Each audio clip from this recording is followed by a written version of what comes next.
Get out, you, a complete stranger parasite. Layla lashed out against me.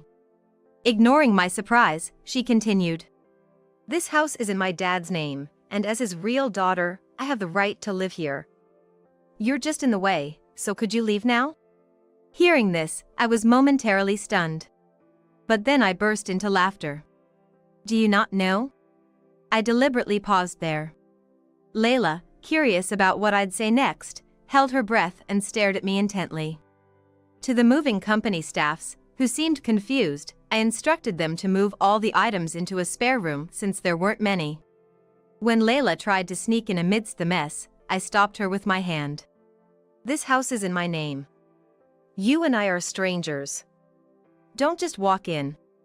When I said that, Layla's face turned red, and she shouted, "Who cares?" before storming off somewhere. I felt a surge of anger after being confronted like this so soon after Kevin's death. I was determined to make her regret it. I had finally raised in revolt. My name is Emma Turner, a 39-year-old piano teacher. My husband, Kevin, was 6 years older than me and an entrepreneur who ran his own company. We met through work and gradually nurtured our love. When we started considering marriage, Kevin confessed something. He had been married before. In his 20s, he married his then-girlfriend and had a daughter, Layla. However, his ex-wife's infidelity soon came to light. She spent a lot of money to her affair partner and racked up so much debt, leading Kevin to gain custody of Layla after she relinquished her parental rights.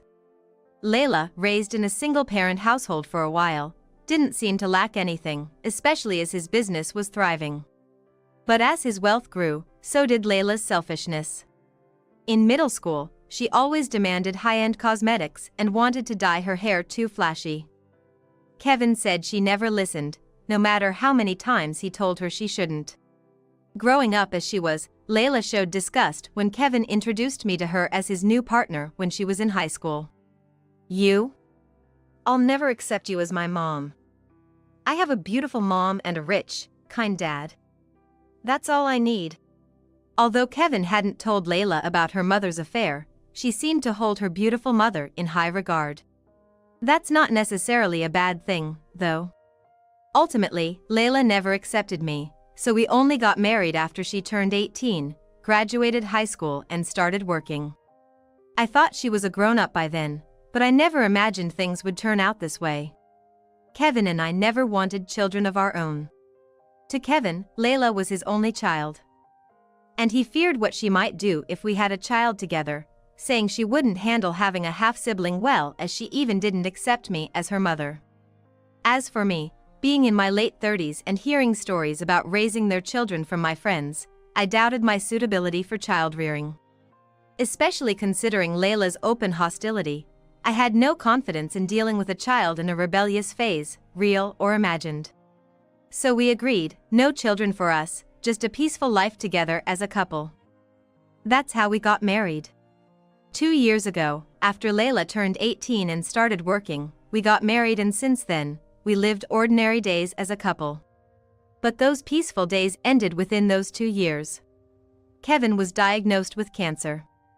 It was already in the late stage, and all we could do was prolong his life. I was so shocked I couldn't process anything, not even the prognosis or treatment plans. Before I knew it, Kevin was hospitalized and began treatment. Coming home to an empty house, I felt worn out. And then, someone appeared, adding to my troubles. Yes, that Layla. Technically, as Kevin's stepdaughter, she was related to me, but we never lived together, so I didn't feel much connection. It wasn't strange that a daughter would know where her father lived, but how did she know about Kevin's cancer? Dad has cancer, right? You're so out of it, he told me. Kevin must have told her that out of concern, but honestly, both Layla and I weren't really happy about that. However, Layla seemed to have something in mind and, with a sly smile, said this. I guess I have to look after you now, and of course, take care of Dad. You, his new wife, can't compare to me, his real daughter. Leaving me with those provoking words, she left. I immediately contacted Kevin and relayed the conversation. He apologized, saying, "I thought Layla had grown up. I'm sorry for causing you distress." Kevin wasn't to blame, and I wanted him to focus on his situation. Not wanting to burden a sick person, I replied cheerfully, "Don't worry, I'll handle her." But honestly, I wasn't confident. Already doubting my aptitude for parenting, how was I supposed to deal with someone openly hostile towards me? Besides, with nearly a 20-year age gap, could I, a 39-year-old, really connect with a 20-year-old Layla? These thoughts swirled in my head, leaving me exhausted. It's useless to overthink. For now, I'll just focus on work and supporting Kevin. With that thought, I tried to sleep. But worry for Kevin kept me awake. The next day, my students and their parents could tell something was wrong. Before I knew it, 6 months had passed. During this time, there weren't many changes in my job, and Kevin was trying to fight his illness, living each day to the fullest. However, one worrying issue persisted. That was Layla's presence, since she moved into the neighborhood half a year ago. I think I've lost over 10 pounds in these 6 months. Even now, as I held the baby in my arms, I couldn't help but wonder why I had to do this, furrowing my brow in doubt. The baby's name is Ashley. And, believe it or not, she's Layla's child. That makes me, by extension, Ashley's step-grandmother. Taking advantage of this, Layla often dumps Ashley on me. Half a year ago, Layla moved nearby, as she had declared. I initially thought she would be alone, but she arrived with Ashley, her biological daughter. After graduating high school at 18, Layla fell for a club promoter and spent most of her salary on him. Kevin had told me her mother was similar, so it seemed like a case of like mother, like daughter. But Layla's romance didn't pan out. She ended up pregnant and, surprisingly, even quit her job. It seemed like a convenient excuse to escape for someone who was always troublesome and selfish. Apparently, he caused a scene in front of his club, got some compensation, and now receives regular child support from him.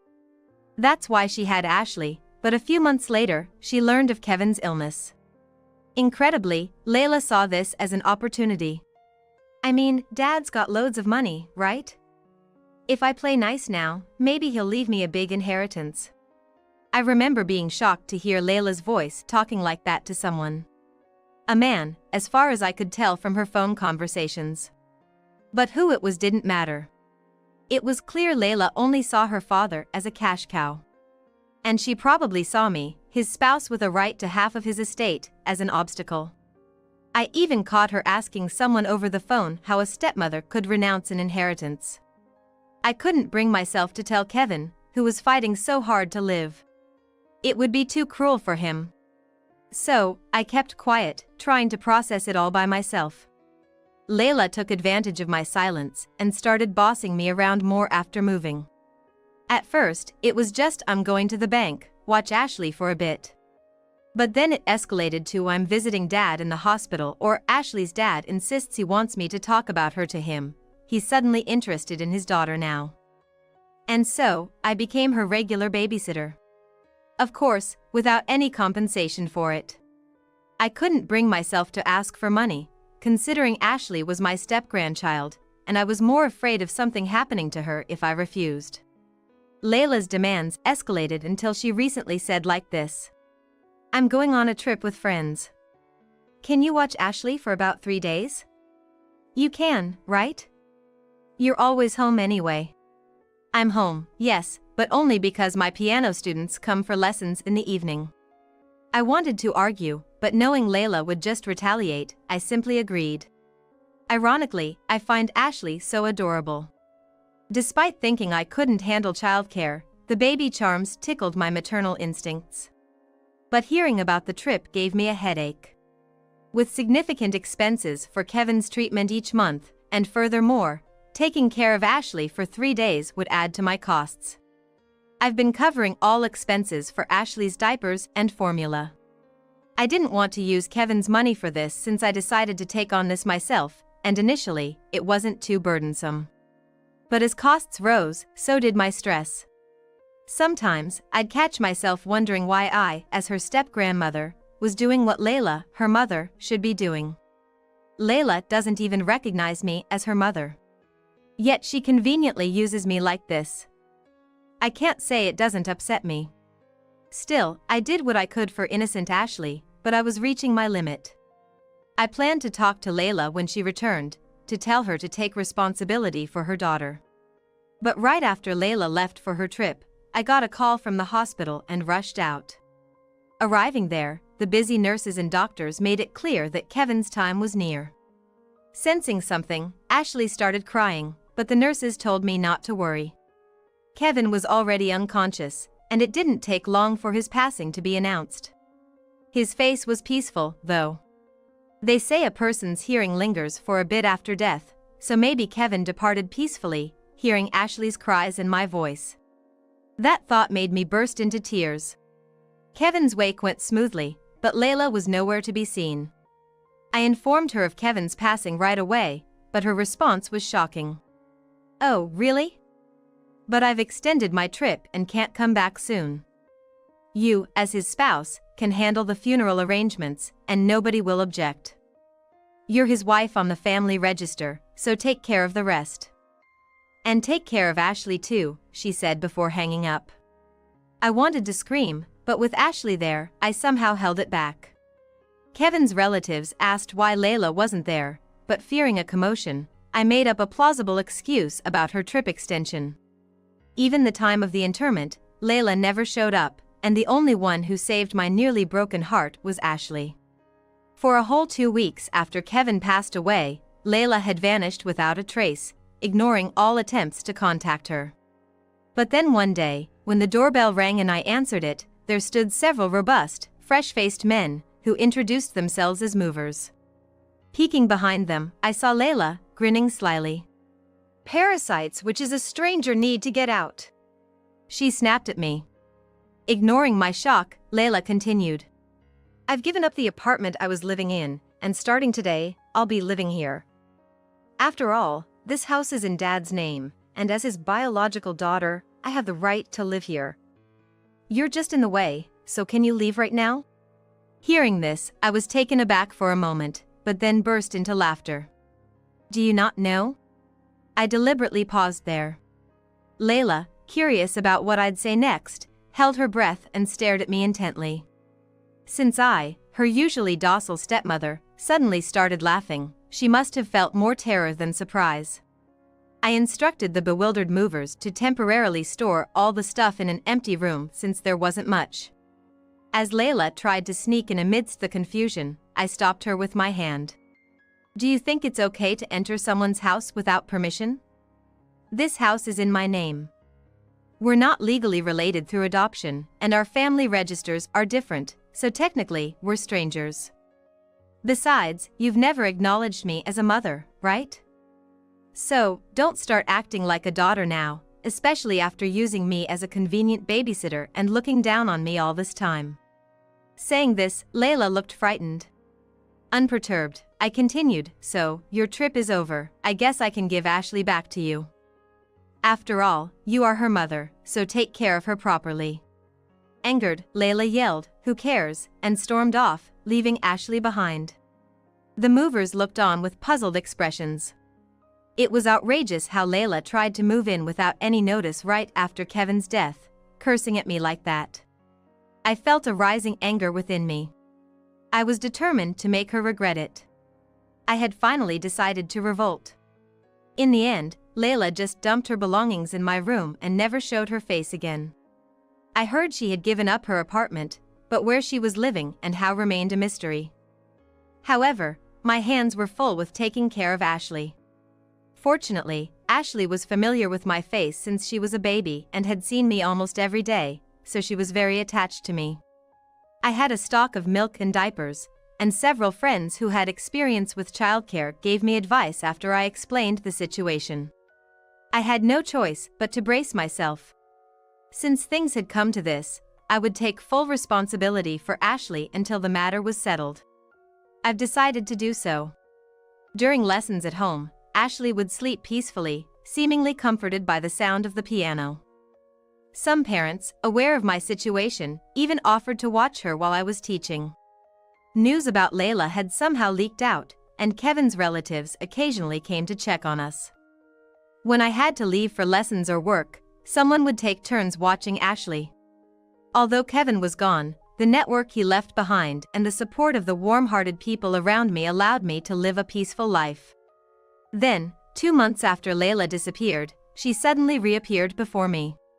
She was accompanied by a police officer and a child welfare worker, falsely accusing me of kidnapping Ashley.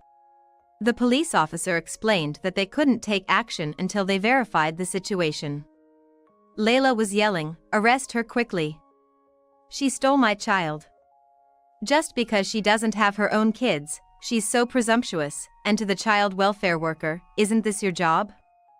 Hurry up and take the child away from this woman." The police officer talked to me calmly, so I explained the whole situation to him. The police officer looked a bit astounded.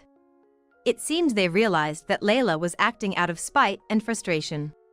The child welfare worker tried to calm Layla down, but her words fell on deaf ears as Layla's anger had peaked.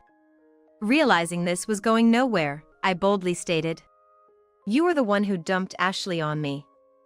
All the neighbors know it, as do Kevin's relatives.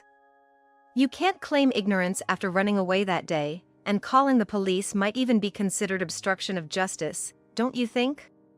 I said this nonchalantly, and the police officer nodded in agreement. Technically, it might be more accurate to call it a false accusation, especially since Layla had even filed a complaint against me. But I figured Layla wouldn't understand the complexities, so I simply told her she was lying and obstructing the officer's duty.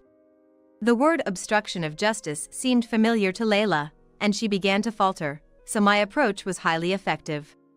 I continued to explain further.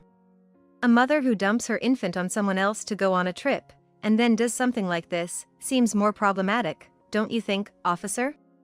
I said this, turning my gaze to the child welfare worker, and it seemed Layla finally grasped the situation. "Well, fine. I'll let you off this time." I thought to myself, what is she forgiving? And the police officer started to talk to Layla about having a discussion at the police station. It made sense. After filing a false complaint, they couldn't just say, "Okay, dismissed," and be done with it. Layla, pale-faced, turned to us as the child welfare worker added something that seemed like the last straw, and she completely panicked. "It's not my fault. It's all her fault." She kept repeating nonsensical things, but the police officers said thank you to me and left for the time being. A younger officer who seemed like a subordinate came later and took a brief statement from me, but my innocence was quickly cleared thanks to many people vouching for me. I'm sure everyone was surprised when the police suddenly contacted them, but they immediately provided testimonies to help me as soon as they heard my story. Later, I heard Layla was not prosecuted but received a stern warning. After being reprimanded by the police, maybe she felt down, she didn't show up for about 3 months.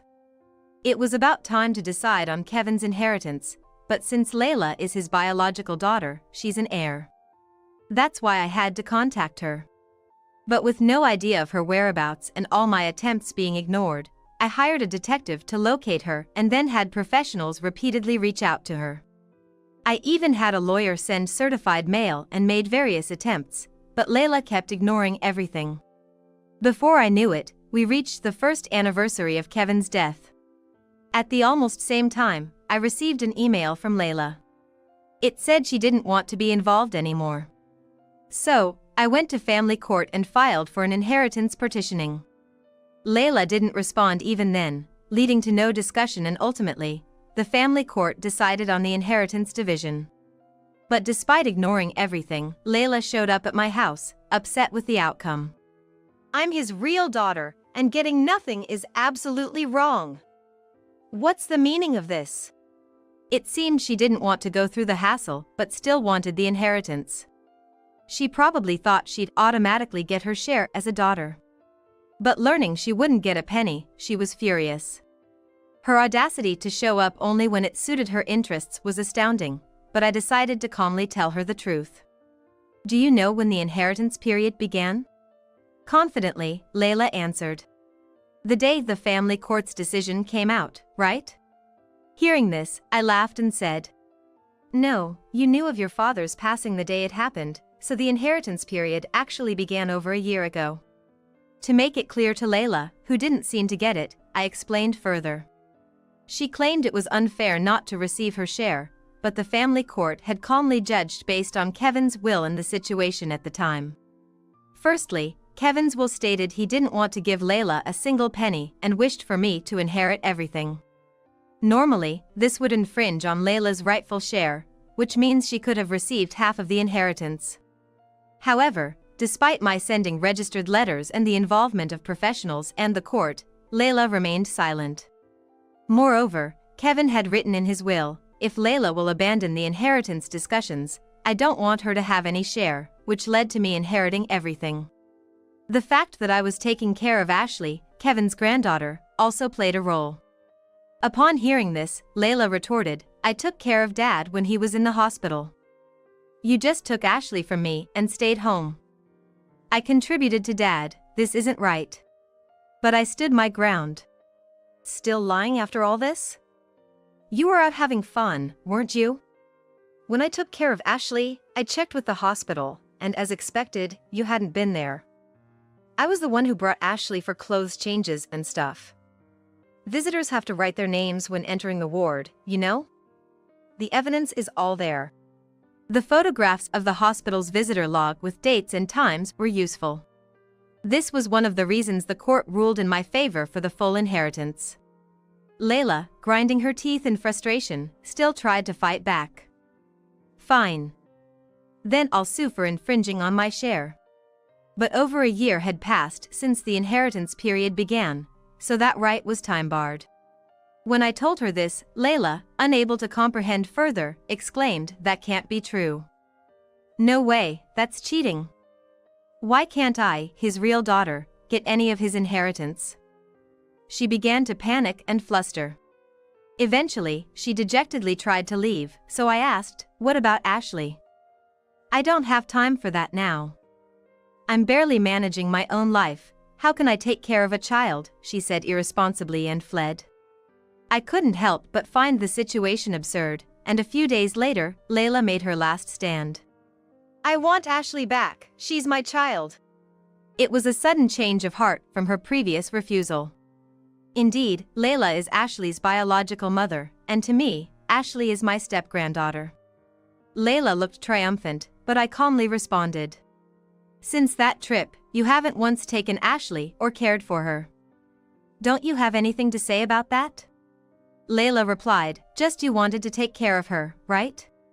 I then asked her, have you been receiving government child support for over a year while I've been taking care of your child? Layla looked puzzled for a moment but then laughed and said, I have the right to receive it as a mother, so it's fine.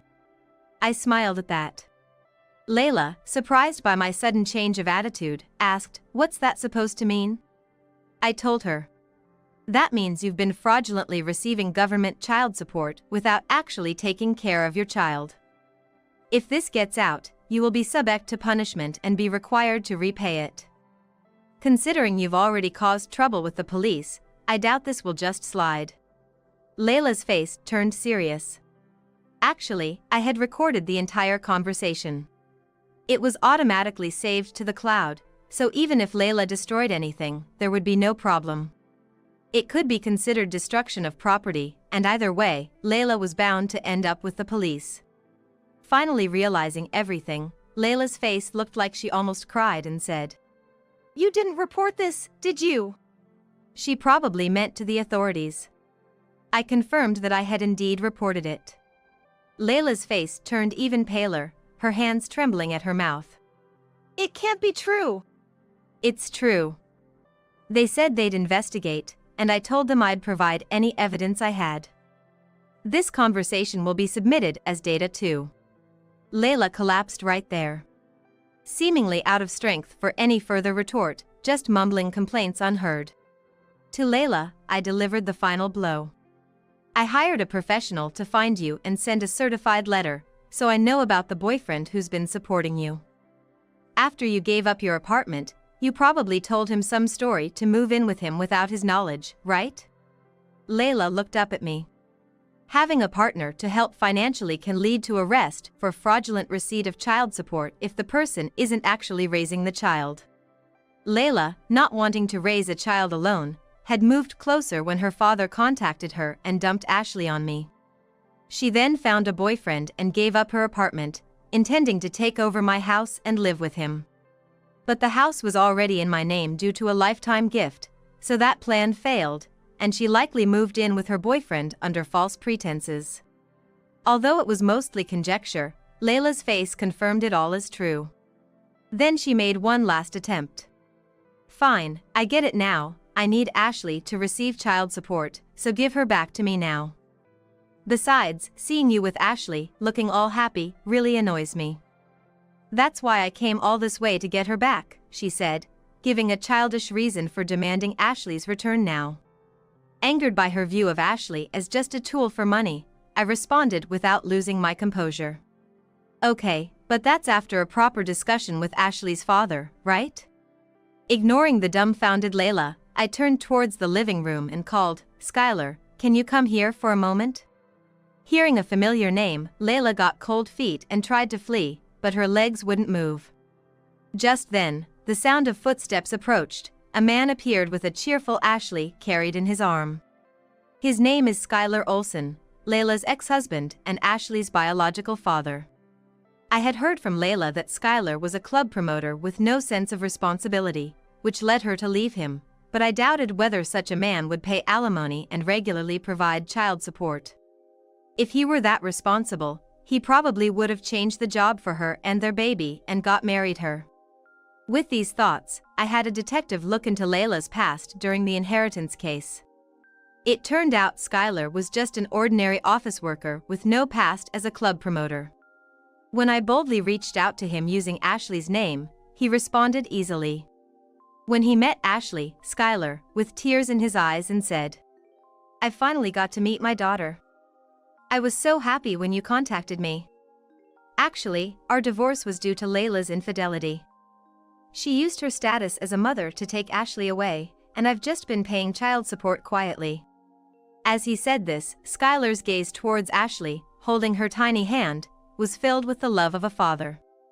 I thought again that parents who can love and raise Ashley properly should be the ones to take care of her, so I repeatedly consulted child welfare services and the administration about this situation. Legally, Layla still had custody, but it was clear from her actions over the past year that she was not raising Ashley properly. Pushing her child onto a hostile person only when convenient, without any formal adoption, is this really how a mother should act? As I kept making my case, the government workers began to feel sorry for Skylar and Ashley. I hadn't just been working on the inheritance case this past year. I had been thinking about getting Ashley back to where she should belong as soon as possible. I paid extra to the lawyer handling the inheritance to get advice on helping Skylar regain custody, all done quietly behind the scenes. Everything was ready. Skylar, now 26 and being talked about as the next section chief, had no financial issues. There were many people willing to vouch for Skylar's character and his faithful payment of both child support and living expenses for Layla, despite her awful treatment.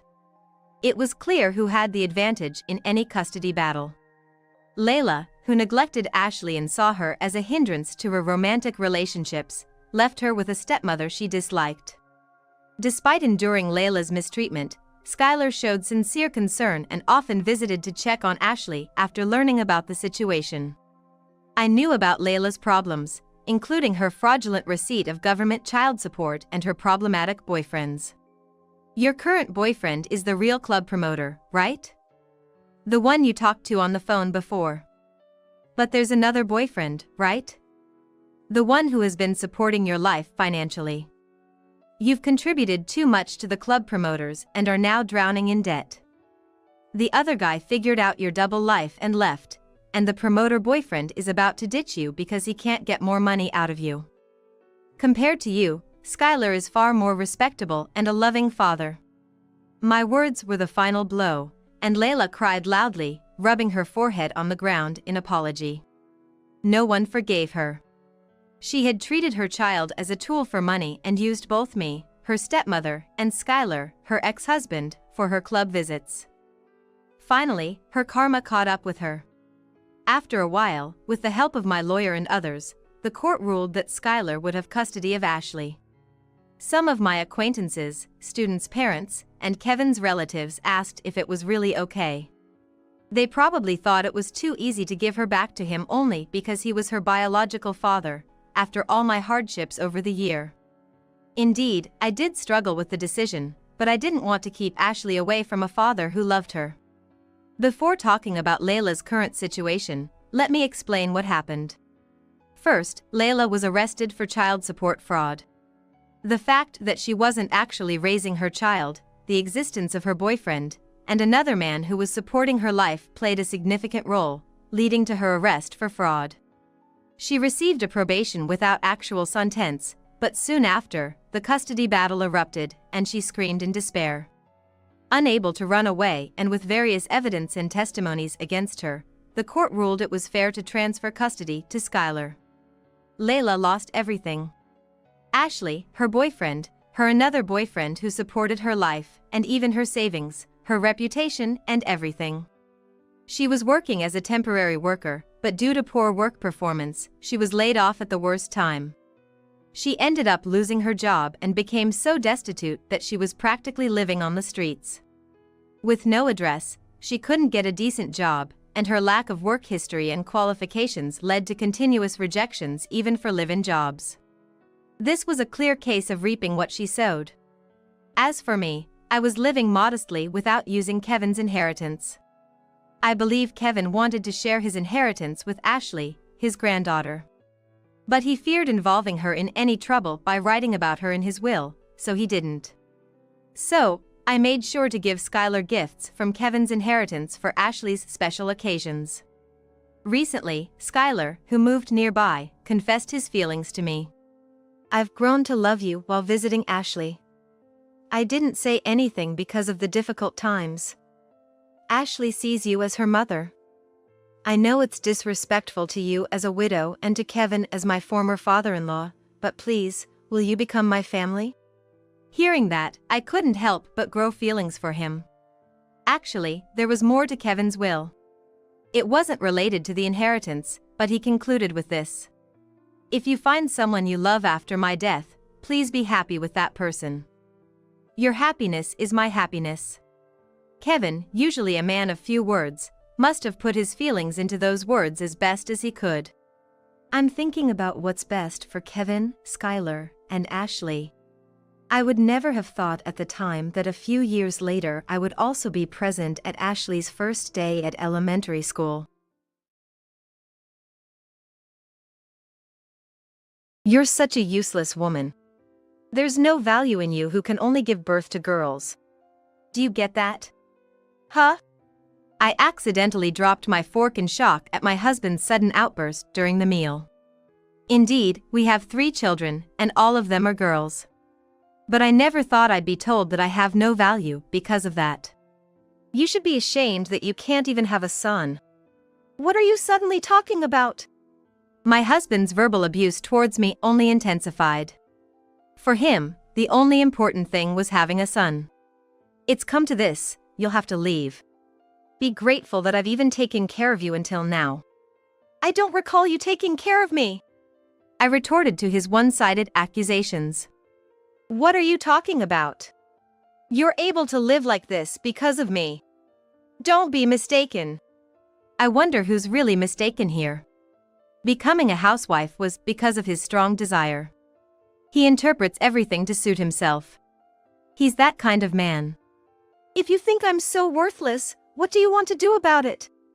The ideal would be for you to leave right now, but that would be too pitiful, so find somewhere to go by the time I get back tomorrow. Honestly, I was considering divorce, but maybe this was the moment for it. And I forgot to say, I already have someone who will give birth to a boy. Half a year later, the woman he mentioned gave birth to a child. Why are you calling me? The baby's arm is... My husband sounded desperate, unable to find the words. Sensing this, I began my revenge. My name is Emily, a 42-year-old housewife. I live with my husband John and our 3 daughters. I'm thinking of getting a job next month. Huh? What are you talking about? There's no need for that. We won't be able to afford their hobbies at this rate, right? That's not necessary. It would be nice to let them do what they enjoy. And there's no problem if I earn the money, right? I persisted for the sake of our daughters. But John never agreed. Moreover, he started asking me to take care of his parents. My parents are getting old, so take care of them regularly. Wait! Our daughters are still small, so I can't go there often. So, you're saying it's okay whatever happens to them? That's not what I'm saying. I'm just saying it's physically hard. If that's the case, you should go. John began yelling loudly. You shouldn't talk back, just do what you're told. Don't yell so loud. You're scaring the girls. What? That doesn't matter. The girls, frightened by John's attitude, started crying. Instead of comforting them, he became more irritated. Be quiet. Just stop them crying. How can you say that when you're the cause? John left without listening to me. This started after our first child was born. He had always wanted a son since we got married. As more daughters were born, he lost interest. He kept saying he wanted a boy. But his family is just a regular household. It's all because of his parents' upbringing. Oh, a girl. That's what his parents said when I showed them our daughter for the first time. I'll never forget that shock. Since then, I've been uncomfortable with his parents. But that wasn't all. I heard from John that you're going to help out. I said it's difficult because of the girls. It's just girls, right? You have to come since you promised. But still, if you had given birth to a boy, it would have been different. The gap between me, John, and his parents only grew deeper. And I continued to be caught in the middle, receiving various demands from John and his parents. Somehow, I found the time to head to my in-laws' place. I had left the girls with a friend. Unluckily, it was just 2 train stops away. Welcome, Emily. Glad you finally made it. Come on in. Yes, thank you. My mother-in-law seemed unusually welcoming this time. Here, take this too. Got some tasty treats from a friend. Thank you so much. Nothing strange happened, and I actually had a good time for a change. It was about 2 hours into my visit. Oh, you're here. Hello, it's been a while. My father-in-law had returned home. Then, Mom, it's about time. Yes, indeed. Suddenly, my mother-in-law stood up and said something shocking. You've had enough fun, right? Now it's time to get to work. What do you mean? Exactly as it sounds. You're here today to help out, after all. Then, she treated me like a maid, asking me to clean, do laundry, and even prepare meals. My husband said it was about caregiving, but they seemed far from needing any care. Next, it was my father-in-law's turn. Emily, I have a favor to ask. What is it? Could you wash my back? Excuse me? My back's been hurting.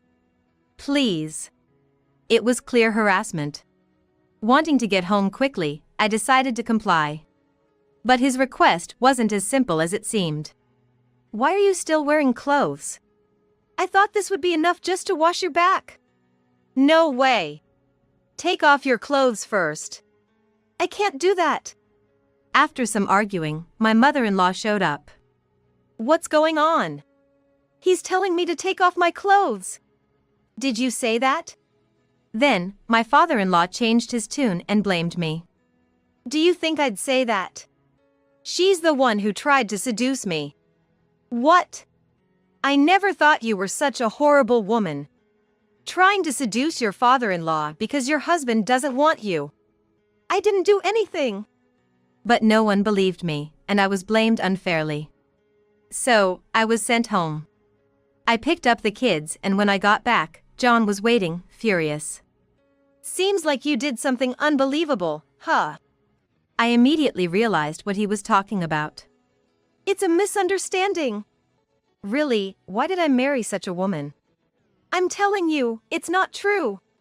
Making excuses now is just shameful. Nothing I said reached him. In the end, he kept blaming me and then said something worrying. If you're doing that, then I guess I'm free to do as I please, right? What are you thinking? I don't need to tell you. Saying that, John laughed and went to the bedroom. I went to the girls' room to put them to bed. Then John came back and said, "Go to my parents' place again next week. They're asking for you." After what happened? That's why. Go and apologize. I'm off to bed. I looked at my daughters, feeling cornered about what to do. Going back there was the last thing I wanted. After what happened, I couldn't understand why his parents would still ask me to come. But I was afraid of what might happen if I didn't go, so I decided to visit them again. And the next week, after leaving my children with a friend, I went to my in-laws. Been waiting for you. I'll let bygones be bygones for what happened last time. Excuse me? Got a lot to do today. Just help out till the end, and we'll call it even.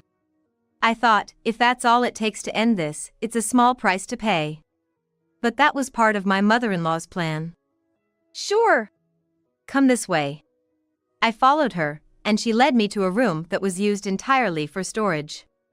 I'd been to my in-laws before, but never knew this room existed. Now, organize this room for me. And clean it thoroughly, of course. Then, she locked the door to the room. What are you doing? To make sure you can't escape. I'll let you out once everything is done. Thanks in advance. The room was cluttered with cardboard boxes and more. I just started working as quickly as I could.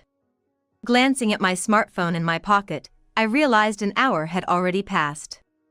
As I sat down for a brief break, I overheard a conversation. Why did John marry such a woman, I wonder? Well, she's pretty, at least.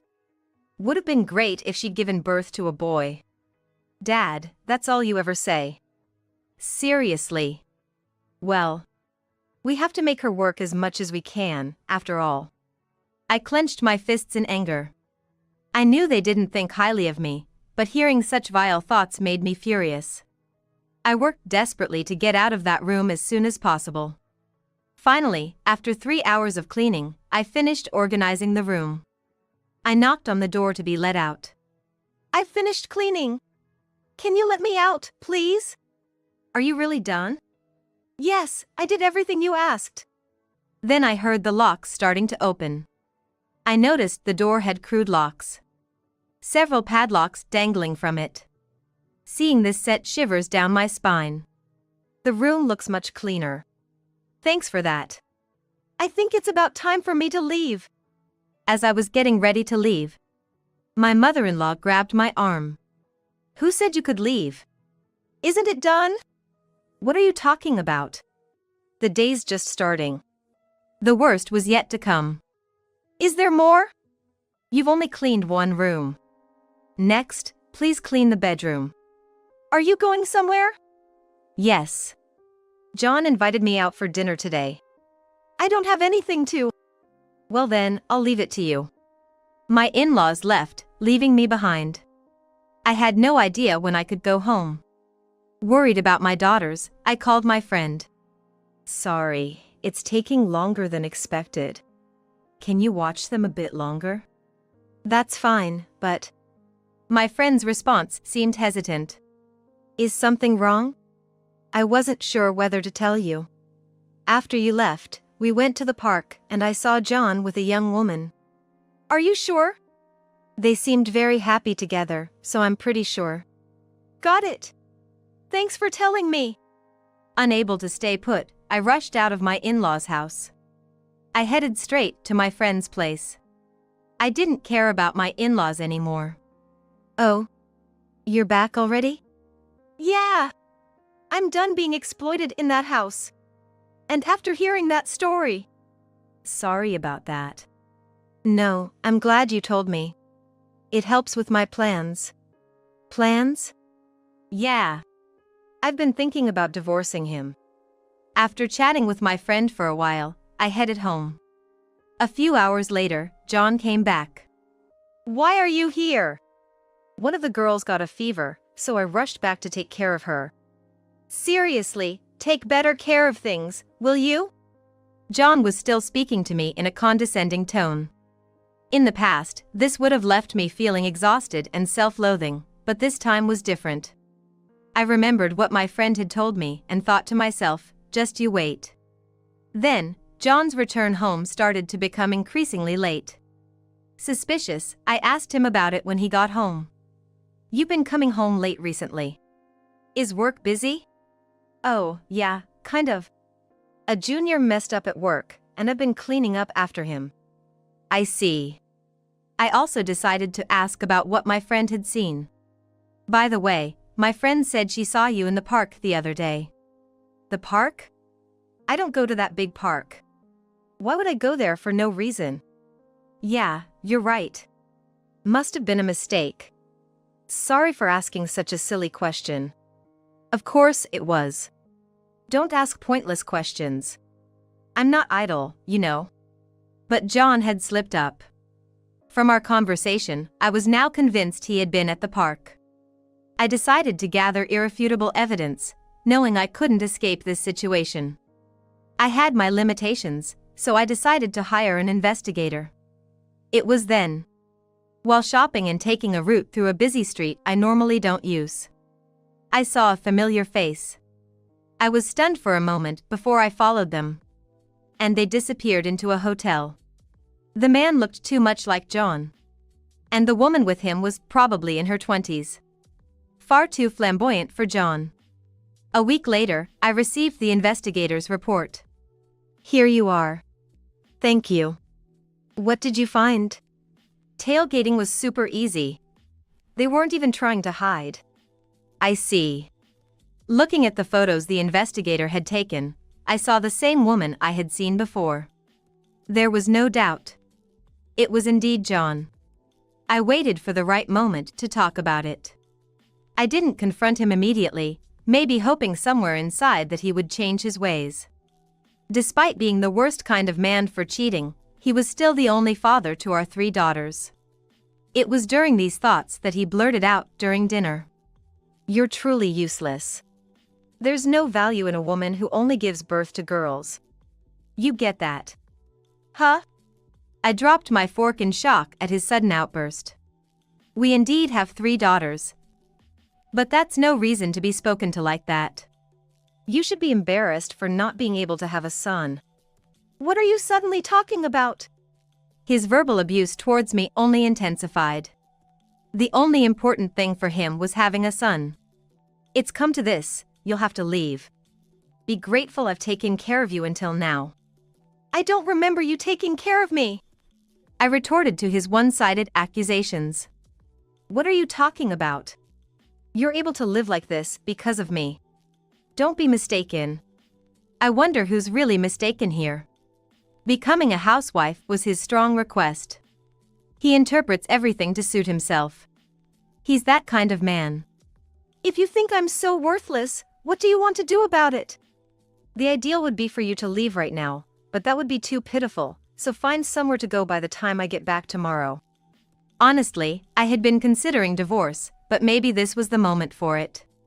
If that's what you want, I'll do it. But don't think I'll quietly walk away.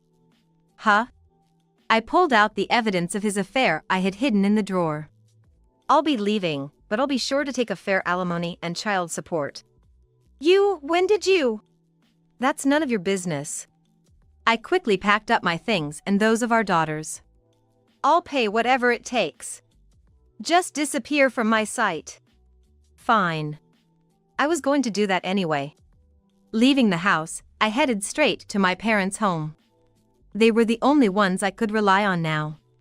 Though I hadn't been in touch much since getting married, I had no choice but to turn to them now. What's with all the luggage all of a sudden? Just some issues. Let me put the girls to bed first, and I'll explain everything later. Okay.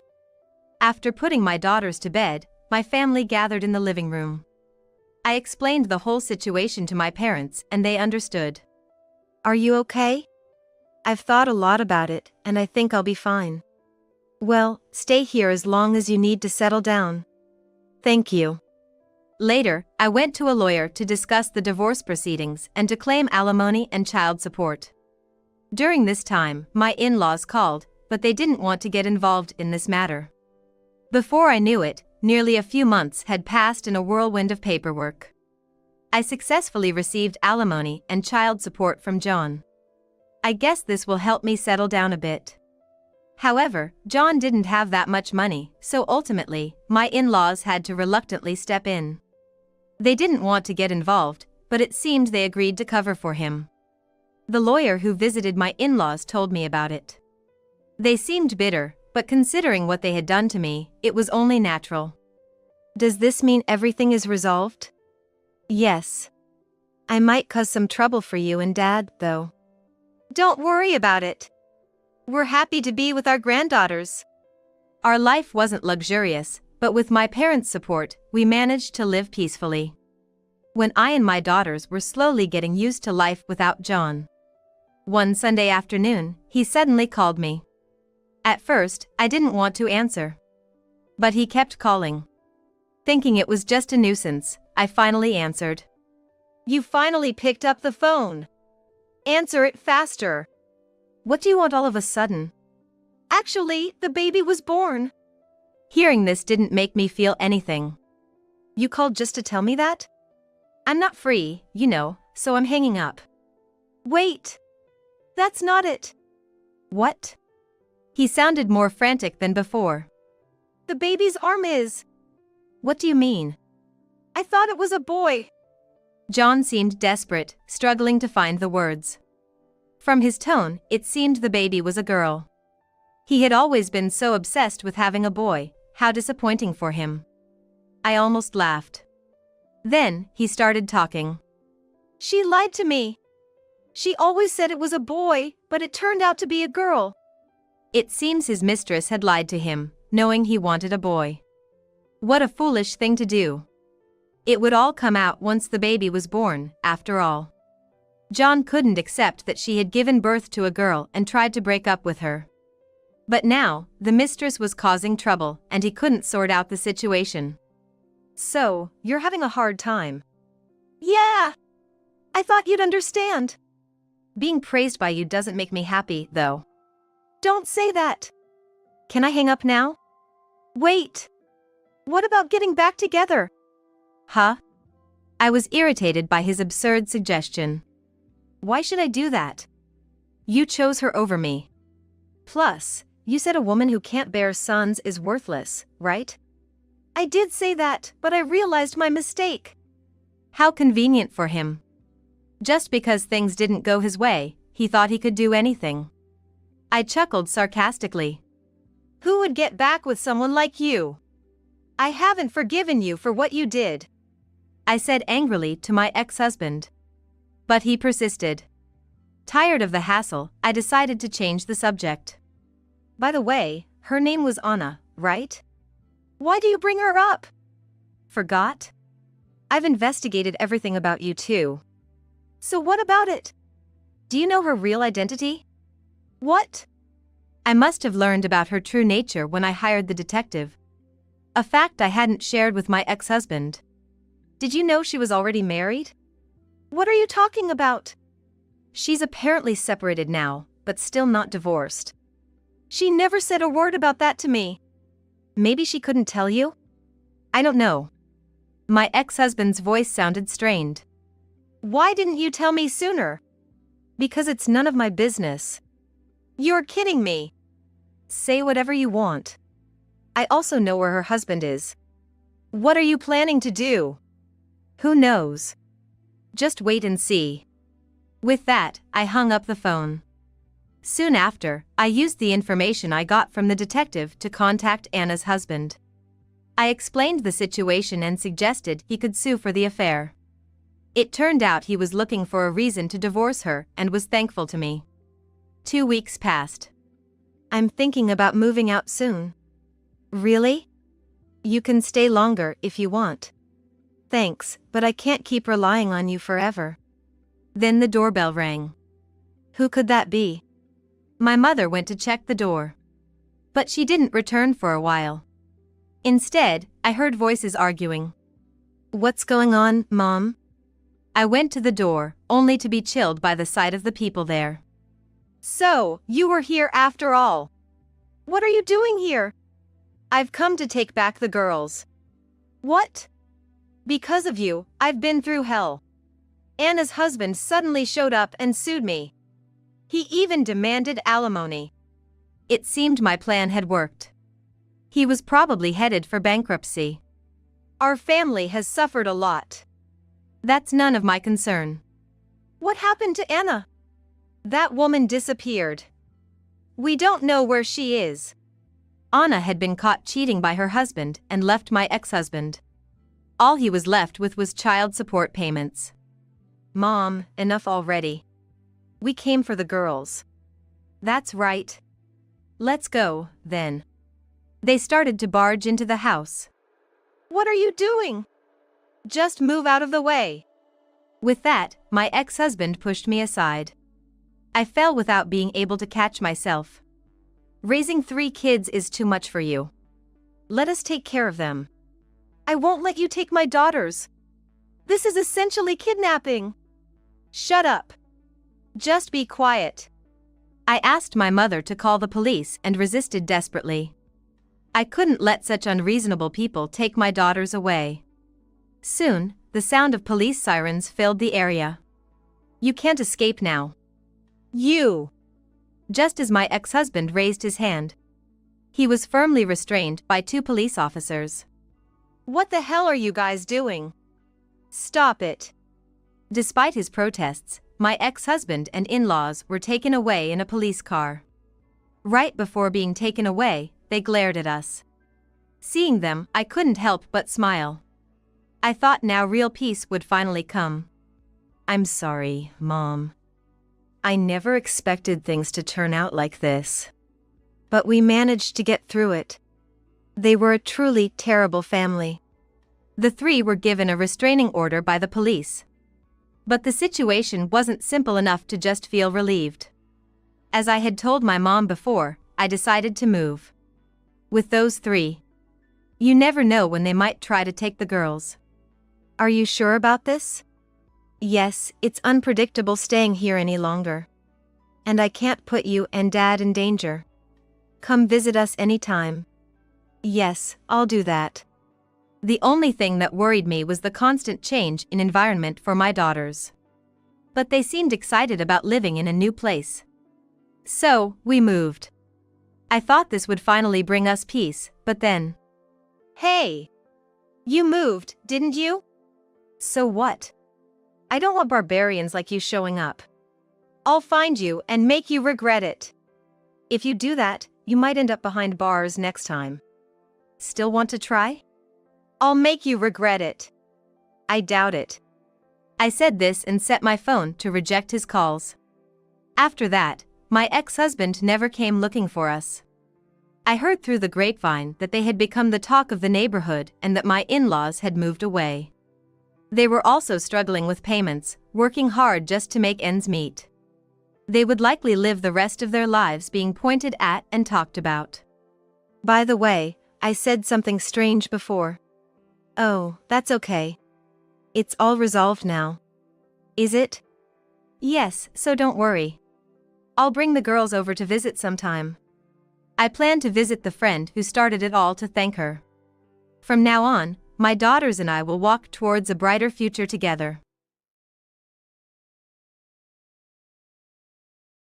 If you're gonna have your ovaries removed, that means no kids, right? I don't need you anymore, so how about we get a divorce? The paper that Michael, my husband, slammed down in front of me was, unbelievably, a divorce application. "Wait, what are you saying? Jokes like this are not okay, especially now." Just a few days ago, I was rushed to the hospital with sudden abdominal pain. After tests, they found it could be ovarian cancer. I was admitted for surgery the next day. This isn't a joke. I've been putting up with everything till now. No, it's been me who's been enduring, living with my in-laws and putting up with their mistreatments. It's me who has been putting up with everything all this time. Yet, Why do I have to be the one faced with a divorce form? Especially at this time, with surgery tomorrow? Overwhelmed with anger, sadness, and despair, I covered my face with my hands. Then, as if to make things worse, I heard my in-laws' voices. A woman who can't have kids is useless, just quietly step back. Clinging to a younger husband at your age is disgraceful. These 3 years were a waste for Michael. Just disappear from our lives. My in-laws' words tore through my heart. I bit my lip, holding back tears, and with trembling hands, I managed to scribble my name on the form. Good, now you're nothing to me, Michael said, storing the divorce form in his inner pocket. As he was leaving, Michael added, "Actually, I've recently met a nice girl at work. She's young, cute, and healthy. I made the right choice not getting stuck with an ugly, old gene pool." Shocked by his cruel words, I was speechless. Pushed to rock bottom, little did I know that 3 years later, when I would meet Michael again, things would take such an unexpected turn. My name is Emily Williams. I married Michael, 2 years my junior, 2 years ago. I met Michael at work when I was 38, and after his relentless pursuit, we ended up getting married. I had already given up on the idea of marriage and initially kept turning down his invitations. There are plenty of younger women out there. But I like someone independent and calm like you, Emily. I'm 38 and might not be able to have kids. I don't want kids, I just want to be with you, Emily. Michael insisted. No matter what I said, he was adamant that I was the only one he wanted to marry. So, I presented him with just one condition for marriage. Just promise me this. I'm not so focused on having children that I'd struggle with late pregnancy. Let's not force having kids, they are a blessing that should come naturally. Michael agreed to this condition, and that's how we ended up getting married. Michael, who had always lived with my in-laws, insisted on continuing to live with them even after our marriage. I'm an only child, and I'll eventually have to take care of my parents. Why not start living together with them from the beginning? I was a bit hesitant to live with strangers at this age, but since he had married someone like me, I agreed to live with my in-laws, Jacob and Olivia. However, I soon realized this was a mistake. Emily, we'd like you to take care of shopping, cooking, washing dishes, taking out the trash, and cleaning the bathroom. Why should I be the only one doing so much when there are 4 adults living here? I couldn't voice it, but I felt distrustful of them from the start. They seemed to think of me as a housekeeper. Emily, I feel like eating stew today. Emily, the entrance is dirty, clean it. Emily, iron my shirt. How had the 3 of them been living up to now? Their house wasn't dirty, so someone must have been doing the chores before I arrived. This made me even more frustrated. Moreover, my in-laws were overjoyed, assuming that since their only son, Michael, got married, they would soon have a grandchild. You're almost 40, you should start infertility treatment soon. No, we're fine even without kids.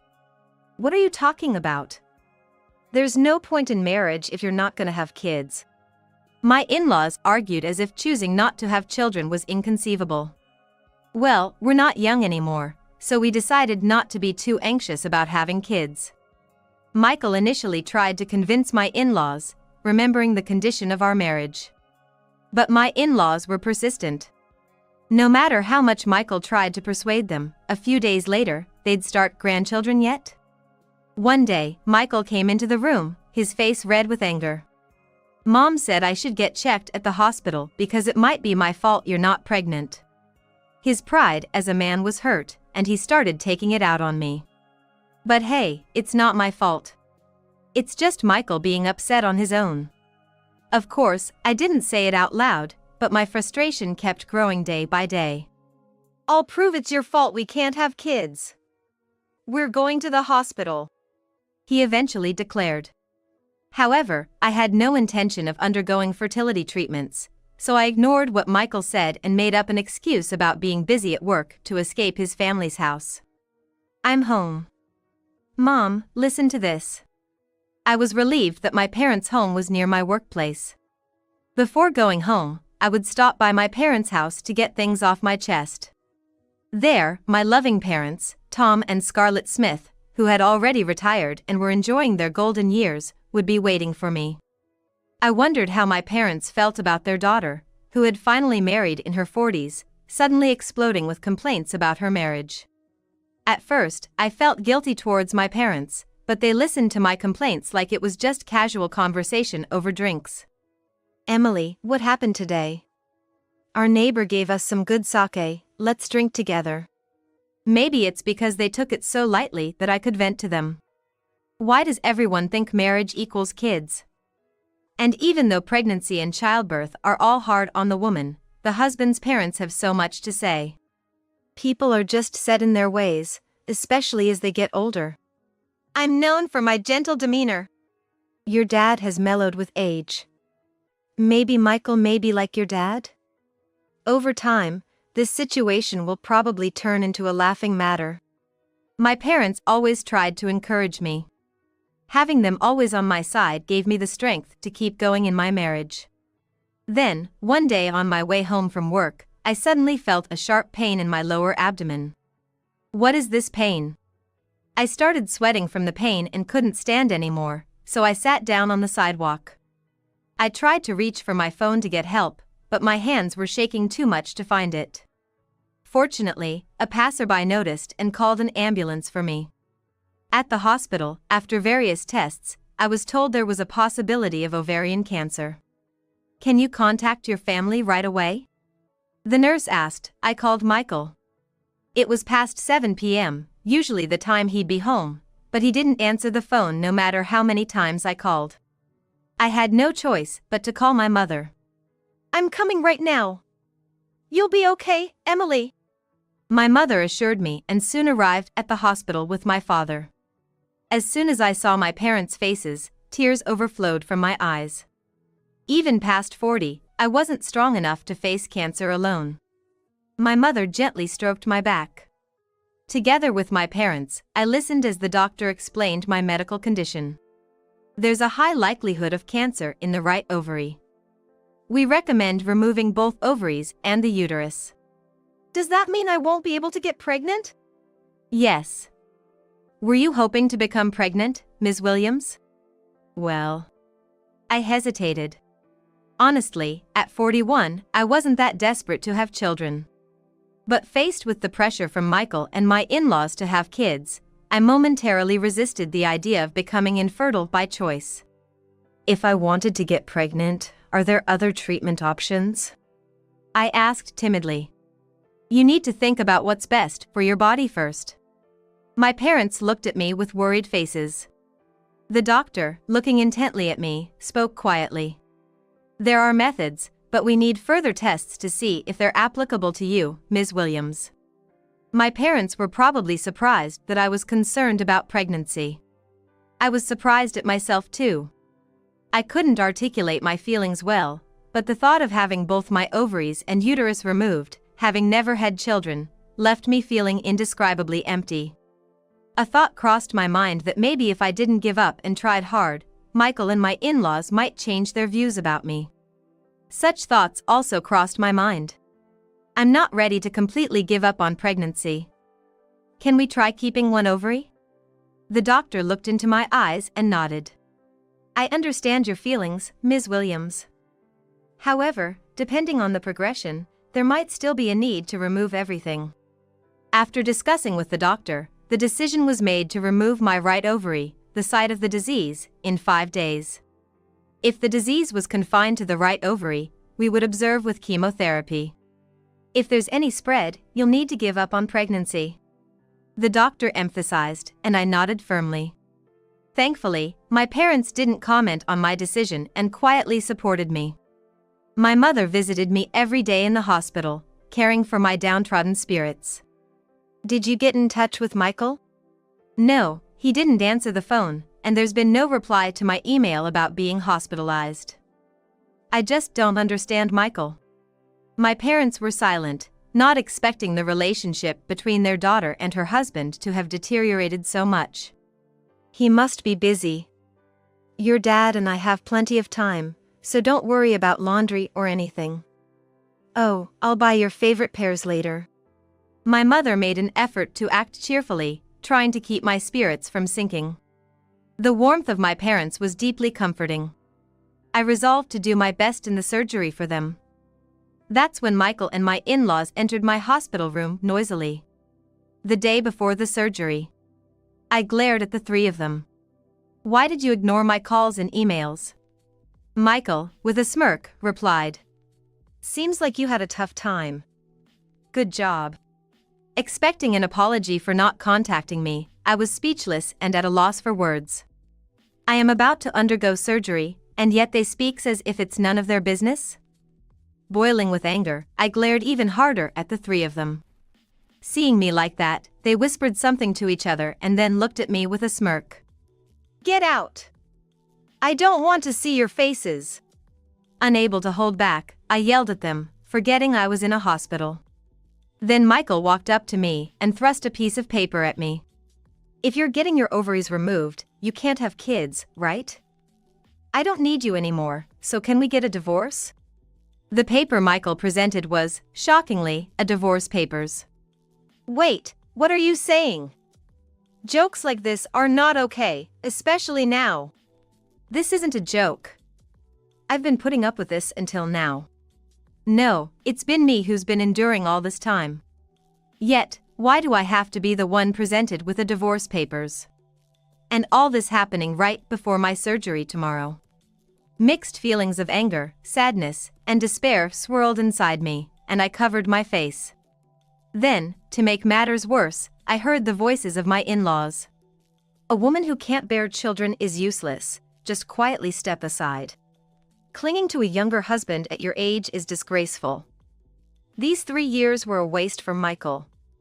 Just disappear from our sight." Their words tore my heart to pieces. The fact that I chose a treatment option to preserve my chance of pregnancy for these three people now seemed foolish. What is this treatment I'm getting? Stunned, I watched as Michael placed the divorce paper and a pen on my bedside table. "All you have to do is sign your name, and it's done. I'll take care of filing it, so you should at least be grateful." Saying this, Michael forced a pen into my trembling right hand. I wasn't necessarily against the divorce itself. In reality, I felt it would be unbearable to continue living with my in-laws, enduring their constant remarks until I had a child. But for the past 3 years, I endured their tyranny. Because they were family, and they only saw me as a machine for producing children. My resentment towards the three people, who, instead of supporting me through my cancer and upcoming surgery, presented me with a divorce, was profound. I bit my lip hard to hold back tears and, with great effort, steadied my trembling right hand with my left, furiously signing my name. "Good, now we're complete strangers," Michael said, tucking the divorce papers into his inner pocket. The three of them, looking satisfied, left the hospital room. Just before leaving, Michael turned back and said, "Actually, I've recently met a nice girl at work. She's young, cute, and healthy. She's got nothing on you." I made the right choice not getting stuck with an ugly, old gene pool. As I glared at Michael, he jokingly said, glad to be divorcing the old hag, and left. The room quieted down, and the only sound was my sniffling. Michael and my in-laws had pushed me, already crushed by illness and fear, even further down. I buried my face in the blanket, sobbing uncontrollably. After some time, I heard a knock on the door. In a panic, I covered my face with the blanket, pretending to sleep. "Emily, you're asleep. I peeled some pears for you, eat them later," said my mother, who usually entered without knocking. My mother quietly came in, placing a container with the pears on the table. "I'll move all your stuff to our house today. Once you're discharged, maybe you can help with the laundry. Oh, and your father has started cooking. Look forward to his meals. I'll come back tomorrow morning." My mother gently stroked my head peeking out from the blanket and left the room. My mother, without saying a word, seemed to understand everything. Maybe she overheard my conversation about the divorce outside the room. Feeling her endless kindness and warmth, I cried again. After a while, I felt better and looked up. The pears in the container were cut into bite-sized pieces, easy to eat. Thank you, Mom. Biting into the juicy pear and picturing my parents' smiling faces. I resolved to get better soon to repay my parents and set recovering and making them worry less is my goal. The next day, I underwent surgery to remove my right ovary. The right ovary turned out to be cancerous, but fortunately, the left ovary was healthy. The plan was to continue with chemotherapy to target any unseen cancer cells. The first chemotherapy session was tough due to side effects and the medication not agreeing with me. I couldn't eat anything, and my hair started falling out, making me visibly weaker. But my parents were always there, encouraging me. Last night, we saw the meteor shower you love. Dad found 5 shooting stars. He made wishes so you'll get better. I was touched to know my dad, who usually had no interest in such things, had stayed up to watch the sky just for me. His love made me feel the warmth of family anew. Thanks to them, I was able to maintain a strong determination to persevere for their sake. After 6 months in the hospital, I switched to outpatient treatment. If no one uses it, the house just gathers dust. We're glad you're coming back home. Taking me back home as if it were the most natural thing, never mentioning my divorce. I couldn't return to work immediately, so I spent some time recovering at my parents' house. Supported by my parents, I gradually started to feel like myself again. Then the second new year since my surgery dawned. Before my illness, I used to spend New Year's Day just sleeping, but after experiencing cancer, I made sure to lead a regular, healthy life. Ah, that was a good walk. As I returned home from my usual morning walk. Just then, the mailman arrived and handed me some New Year's cards. Flipping through them, I found one with a baby's photo. It came from Michael. While I was battling my illness, Michael had moved on, finding happiness and even having a child, just as my in-laws had wanted. I wondered what his intention was in letting me know this. Although the card didn't make me feel good, Michael was now a stranger to me. There was no point in wasting my energy on a stranger. I decided to move on. Also, I was certain that my parents would be upset if they found this New Year's card. I immediately tore it up and threw it away as soon as I entered the house, making sure they never knew about it. After the new year, I managed to return to work. My office was just a couple of train stops from my parents' house, so it was manageable for me to commute. How was the healthy lunch? It was delicious, thanks as always. Every day, my father prepared balanced lunch for me. My father, who never cooked while I lived at home, now making lunch for me. I was deeply touched. Dad, you're really good at cooking. Could you always cook? I quietly asked my mother, who shook her head. Your dad got excited about making your lunch. He's improved his cooking skills over the past few months. Seeing father humming while packing the lunch, I could tell he was truly happy that I was getting better. Parents give their children unconditional love, no matter how old they get. I wish I could have been a parent like mine, giving unconditional love. I smiled to myself, thinking vaguely about it. Although I kept one ovary, it turned out to be unnecessary for me, a single woman. But I need to stay healthy for my parents, and someday, I'll repay them. I made that resolution anew. Since then, I have been living a healthy and peaceful life, both mentally and physically. But one day, Michael and my in-laws suddenly appeared in front of me. They were waiting outside my parents' house for me to return from work. Emily.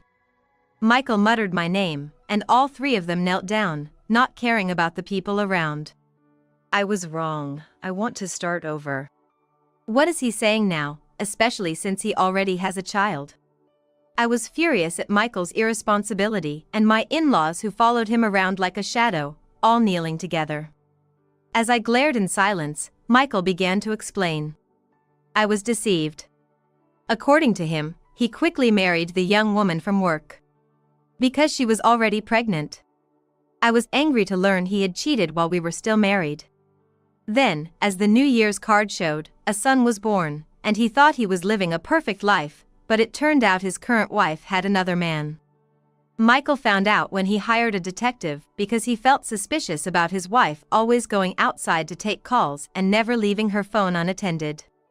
Shockingly, the child he thought was his own was actually the child of his wife's lover. When Michael confronted his wife, she nonchalantly admitted to the affair and the child's paternity. And with a brazen attitude, she reportedly said, laughing, "Of course, I'd choose my boyfriend's genes over those of an ugly, old guy like you." I've heard that line before. I muttered under my breath, and Michael hung his head in shame. I'm truly sorry. I finally realize how terribly we've treated you. Following his lead, his parents also apologized. I won't say anything about kids anymore. Please come back and live with me. Look, my parents are truly sorry.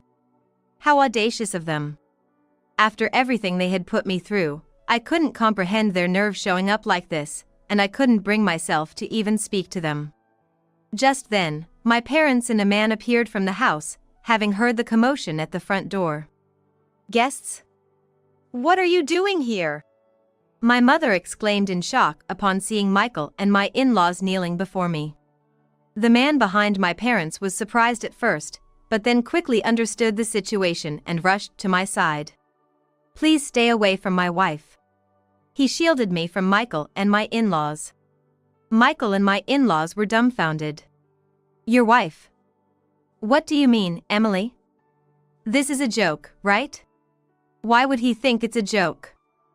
I seized the moment to retaliate. Sorry, but I'm married to him. Thanks to you demanding a divorce back then, I found someone who loves me for who I am, not just as a childbearing machine. I proudly clung to my new husband's arm in front of them. He was a colleague from work who took over my responsibilities while I was on leave and continued to help me upon my return. After I returned to work, he helped me with my tasks to ensure I didn't overexert myself, and gradually, I found myself spending more and more time with him.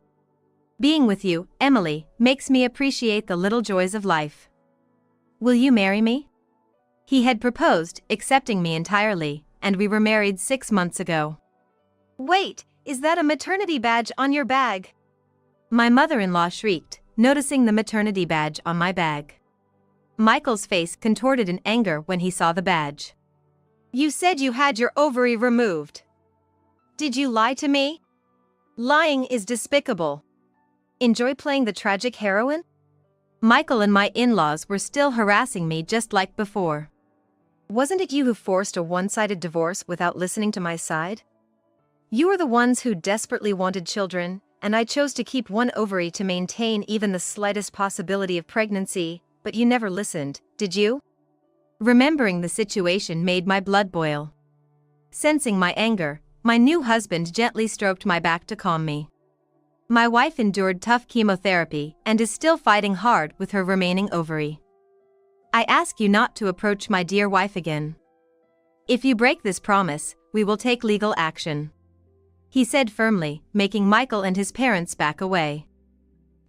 Came to look after the single you, thinking of keeping you as a housemaid. Well, suffer through a high-risk pregnancy if you like. Michael said spitefully as he left with my in-laws. My parents rushed over to me. Emily, are you okay? Seriously, if they show up again, I won't forgive them. Our parents' face filled with anger, having seen me suffer through the tough times. I will absolutely protect Emily, so please rest assured, father-in-law and mother-in-law. My husband reassured my parents, finally easing the tension.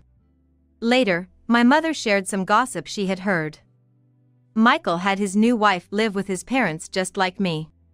I had thought they were simply deceived by their new daughter-in-law, but it wasn't entirely the case. They had mistreated me, thinking I couldn't have children. So I imagined they must have been kinder to the pregnant new wife, but that wasn't true either. They didn't treat her any better, making her do housework and carry heavy things despite being pregnant. Neighbors had even helped her carry groceries, worried about her carrying heavy loads with a big belly. The new wife was wrong to have cheated and deceived Michael. But considering how they exploited her, no one could sympathize with them. Michael and my in-laws, twice made their spouses live with them and treated them like maids, only to end up divorcing them shortly afterward. In the neighborhood, such bad rumors spread, and soon, nobody wanted to associate with Michael and his family. Even though they were still looking for a new wife to take care of them, whenever Michael brought a woman home, the neighbors quickly warned her about them.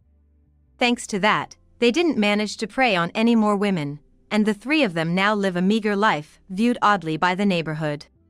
Was their house like a junkyard before you married into it? No, it was reasonably clean. I think Olivia must have been taking care of the house properly when there was no daughter-in-law. Ah, I see.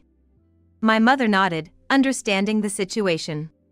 Recently, Olivia's health has been declining, probably due to her age. It seems Michael is taking care of Olivia while working, but with just two men, they are struggling to manage, and their house has recently become unkempt. They're getting what they deserve. The three of them, bound by blood, have to figure it out on their own. I hope that they will reflect on how they have mistreated their spouses in the past and live their lives with that lesson in mind. Mommy, I'm home. Just then, my daughter and husband came home. Welcome back, we were waiting. Let's play with Grandma. My daughter jumped into my mother's arms with a big smile. She is turning 2 this year. When she was born, my husband and parents cried tears of joy and thanked me. There was a time when I wondered why I chose to keep one ovary, and I felt guilty for making my parents worry as they silently supported my choice. But now, I have no regrets at all. Because I have such a wonderful family. After giving birth, we rented an apartment near my parents' house. My parents often visit us, bringing extra dishes they cooked or vegetables they received from friends. I've resigned myself to not having another child due to my age, but it's been a great relief that my parents play with my daughter, so she doesn't feel lonely without siblings. Grandma's staying for dinner, right? Is that okay with you, Emily? Of course. Call Dad over too. Thanks. There are some pears in the fridge for Dad to bring over. Our ordinary, warm conversations filled the room. Despite experiencing mistreatment, divorce, and illness, I'm now living happy days, thanks to my parents and current husband. And my life is brighter because of my daughter, who came to me halfway through my life saying, I wanted to be a parent who could give unconditional love like my father and mother. Mommy, this is for you. My daughter placed a little acorn she found in the park in my hand. Wow. Thank you. I'll cherish it. I hugged her tightly. Together, cherishing these small joys, our family wants to continue living a life full of love and care for each other. I'm divorcing a person who doesn't work and being useless. Where has the kind and charming Liam, with his crinkly smile, gone since we got married? He was transferred for a promotion. It's a nationwide bank, so who knows when he can come back here. That's why he asked me to come along, so I quit the job I had been at for years. Honestly, there's no point in staying with such a person. Sure. I finally got divorced and, out of happiness and as a good luck charm for the future, bought a lottery ticket and unbelievably won a large sum. I've come to collect my $20 million. Holding $20 million, I was about to reclaim a happy life when Liam caught wind of it. I already saw through what Liam was up to. I can't forgive him for trying to grab the money and live life his way. I've had enough of being belittled by him, so I decided to fight back. I'm Catherine Moore, a 35-year-old housewife. I used to work at the City Hall for about 10 years after graduating from high school. I thought I would retire there without much happening in my life, but everything changed from that time. I met my husband, Liam, at a restaurant near the City Hall. It's quite a big place with a wide variety of menus, so we often went there after meetings or completing big tasks. That day, after finishing chairing a meeting, I went there alone for a nice lunch as a treat to myself. What's recommended here? A man was pondering in front of the menu outside the restaurant. Indeed, with its wide variety and colorful pop displays inside, it's common to see people struggling to decide what to eat. Watching the man chase the tags of #1 favorite, recommended, and manager's pick with his finger, I felt oddly intrigued. Normally, I'd pass by, but I found myself speaking to him. If you're here, I like the chicken Neapolitan. It's sweet and spicy, really good. Chicken Neapolitan? Is that on the menu? Yes. The chicken and ketchup of the Neapolitan mix well, very delicious. Then I guess I'll have that. His crinkly smile was so charming, I couldn't help but stare. At first, I thought he was a capable businessman, but when he laughed, he seemed almost boyish. Hey, that keychain. Oh, this? Got into it because of my sister. Just went to their concert recently. That's from that concert, right? I went too. It was awesome. Finding out we liked the same artist, we hit it off and ended up eating together unexpectedly. Familiar with the place and it being lunchtime, and above all, I enjoyed our short conversation. I felt so fulfilled, it seemed our lunch break wasn't enough. Liam seemed to feel the same and approached me as we were leaving. Hey, if you don't mind, I'd like to meet like this again. Can we exchange contact info? Living my usual life at the usual place, something unexpected happened. Could such a dramatic turn really happen? Despite my doubts, we exchanged numbers. I wanted to talk more with him, and it was great to share such excitement. After that, we often went out for meals and attended events together. We naturally gravitated towards each other, leading to dating and eventually marriage. We got married when I was 33 and Liam was 34.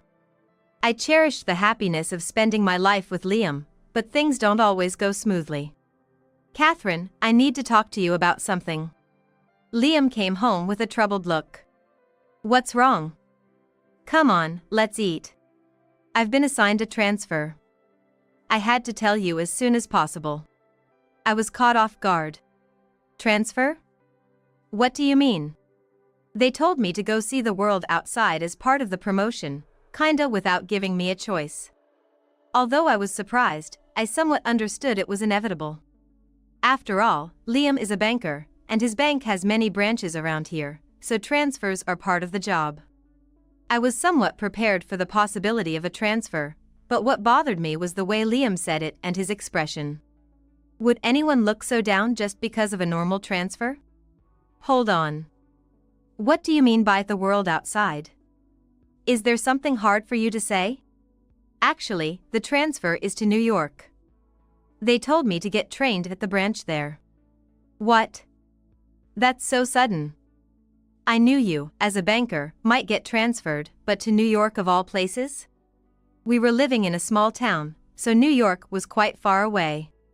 We had discussed before our marriage what we'd do if a transfer came up. I had wanted him to go alone if it happened. However, Liam started talking about breaking that promise. Please, Catherine. I want you to come with me. Wait a minute. I have a job here too. I know it's tough. I just can't stand being away from you. You want me to quit my job and follow you to New York? What if you get transferred back here in a few years? What about going to New York alone till then? Liam answered reluctantly. I thought about that too. But our bank has branches all over the country, so there's no guarantee I'll be back here. That's so sudden. Besides, being transferred to New York means I'm on the fast track to promotion. Then I can make things easier for you. Then Liam pleaded with me, his hands clasped as if in prayer. I know it's a lot to ask you to quit your job suddenly, but I really don't want to live apart. I'm gonna work hard on this promotion path. Please come with me. I couldn't refuse when he begged like that. Honestly, if Liam went alone, I wondered how our life would be. Plus, we had talked about wanting kids soon, so living apart seemed unrealistic. Okay. I'll follow you, Liam. But you have to work hard, okay? Thank you. I'll work my hardest. I'll become a branch manager and make life easier for you. I wish I could tell myself then not to follow him on this transfer. Liam seemed like a changed person in New York. He became work-obsessed, and his smile disappeared. Ah, welcome back. Ready for dinner? Huh? I'm too tired to eat. He went to the bedroom, looking like he might collapse, his expression gone. Mornings were early, and we hardly even said good morning anymore. Liam, you look pale. Are you okay? I haven't seen his crinkly smile in a while. We hardly ever eat together, and he usually gets home past midnight. I thought weekends were generally off, but he's rarely home. He stays in the bedroom all the time when he is home. It's like living alone. Did it even make sense for me to quit my job and come to New York? I couldn't help wondering. I should have insisted on him going alone. But no use crying over spilt milk. I had to find something to do. Just idly passing the days seemed wasteful. Then, one day, I got inspired by a flyer in the mailbox. If I was going to be home all the time, I might as well start working. I applied to a nearby cafe that was hiring. They were short-staffed and busy, so they hired me right away. Everything was new and exciting for me, having only done office work before. And most of all, I was happy to see the customers' smiles directly. The cafe where I work is famous for its latte art, and people come from all over to see the owner's work. How wonderful it would be if I could create such beautiful latte art. Since moving to New York and starting work at this cafe, I've found new joy. In my free time, I've been learning latte art from the manager and enjoying every day. Gradually, I've started dreaming about making a living out of latte art in some way. That's when I began to vaguely think about starting my own business. How fun it would be to have my own shop and spread the art of latte. These daydreams were my escape from the growing disconnect with Liam. Before I knew it, my escapism turned into a concrete goal, and I started researching how to own my own cafe. But that wasn't all. Maybe I should try my luck. I even started buying lottery tickets as a good luck charm. Working at the cafe was fun, and I earned my own money. Killing two birds with one stone. But Liam didn't seem to approve. Even when I was practicing latte art on my day off, he approached me grumpily. Hey, what's with you lately, Catherine? What do you mean? Did something odd happen? No, it's just that you seem to be hanging out all the time, neglecting houseworks, you know. The house is dusty, and you haven't prepared meals lately. Of course, I did what I needed to do and only then worked part-time or practiced latte art. I used to make breakfast and dinner for Liam. But he started coming home late at night, not eating dinner, and often left for work in the morning without eating, so I stopped cooking recently. Liam, you haven't been eating at home lately. That's not the issue, is it? What? Are you making excuses nor wanting to do it? He never used to speak so forcefully, but it seems he changed after the transfer to New York. And what's with this cafe or latte art thing, huh? Isn't it embarrassing for the wife of a banker to be playing around like that? And talking about wanting kids but not even cooking properly, isn't that failing as a wife? Actually, I've been going to the doctor in between part-time shifts, but it seems the issue isn't with me. I don't want you saying I'm just playing around. Also, about the kids, the doctor said there's nothing wrong with me and asked me to bring you next time. When can you go, Liam? Then Liam suddenly started yelling and raised his hand. What's that supposed to mean? You're saying it's my fault? I'm not saying that at all. The doctor just asked when you could come. I've told you how busy I am with work. Don't compare it to playing around with coffee like you do. I couldn't believe Liam would say such things. Where has the Liam with that crinkly smile gone? Since coming to New York, it's like he's a different person. Really, I feel sick. I'm going to work. Wait, isn't today your day off? And it's already evening. I left something unfinished. It's none of your business. He left, but it didn't look like he was going to work. He put on some perfume before leaving casually, not in his work clothes. Liam, did you always wear perfume? I asked casually, but Liam just glared at me and walked away. His frequent sudden departures, his moodiness, and taking it out on me were pushing me to my limit. Honestly, I want to build a good relationship with Liam. We're each other's only family in this unfamiliar place. We should support and help each other. But I've noticed that the way Liam looks at me has drastically changed. I want to have a proper talk. If he's unhappy with me, I want to fix it. Hey, can we talk for a bit? Good timing. I have something to talk about too. Liam saying he had something important to talk about? I wondered what it was as I sat down on the living room chair. When was the last time Liam and I sat like this, facing each other in this living room? Lately, it feels like we haven't properly faced each other. So, what did you want to talk about? Don't you get it? Get what? You're so clueless. That's why you can't get a decent job. I'll overlook Liam's remarks about me for now. But I won't stand for him belittling my beloved job. Does it really matter what kind of job you have? It's wrong to mock someone else's passion, isn't it? I came here following Liam's transfer, feeling resistant to living in an unknown place. But here, I found my passion in latte art and dreamed of making it my livelihood someday. It felt like Liam was callously tainting that dream. There's no justification for mocking the dream I found for myself, to own a shop and work with latte art seriously. What?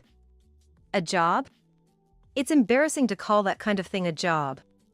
It's like child's play, that's not a real job. Enough already. What are you trying to say? Then Liam smirked and fluttered a green paper. I'm divorcing a person who doesn't work and being useless. He handed me the divorce papers. Divorce papers? Yes. You don't work and just live off your husband. Think about our different positions. So, that's the kind of person you are. I'm too busy with work to keep a parasite like you around. Does Liam think I'll cling to him, not wanting a divorce? He stood there, grinning, holding the divorce papers. Seeing me staring silently at them seemed to annoy him. He became more irritable. You don't want to sign them, right? A high school graduate like you who hasn't worked properly can't work outside now, can you? What should I do with this? Hurry up.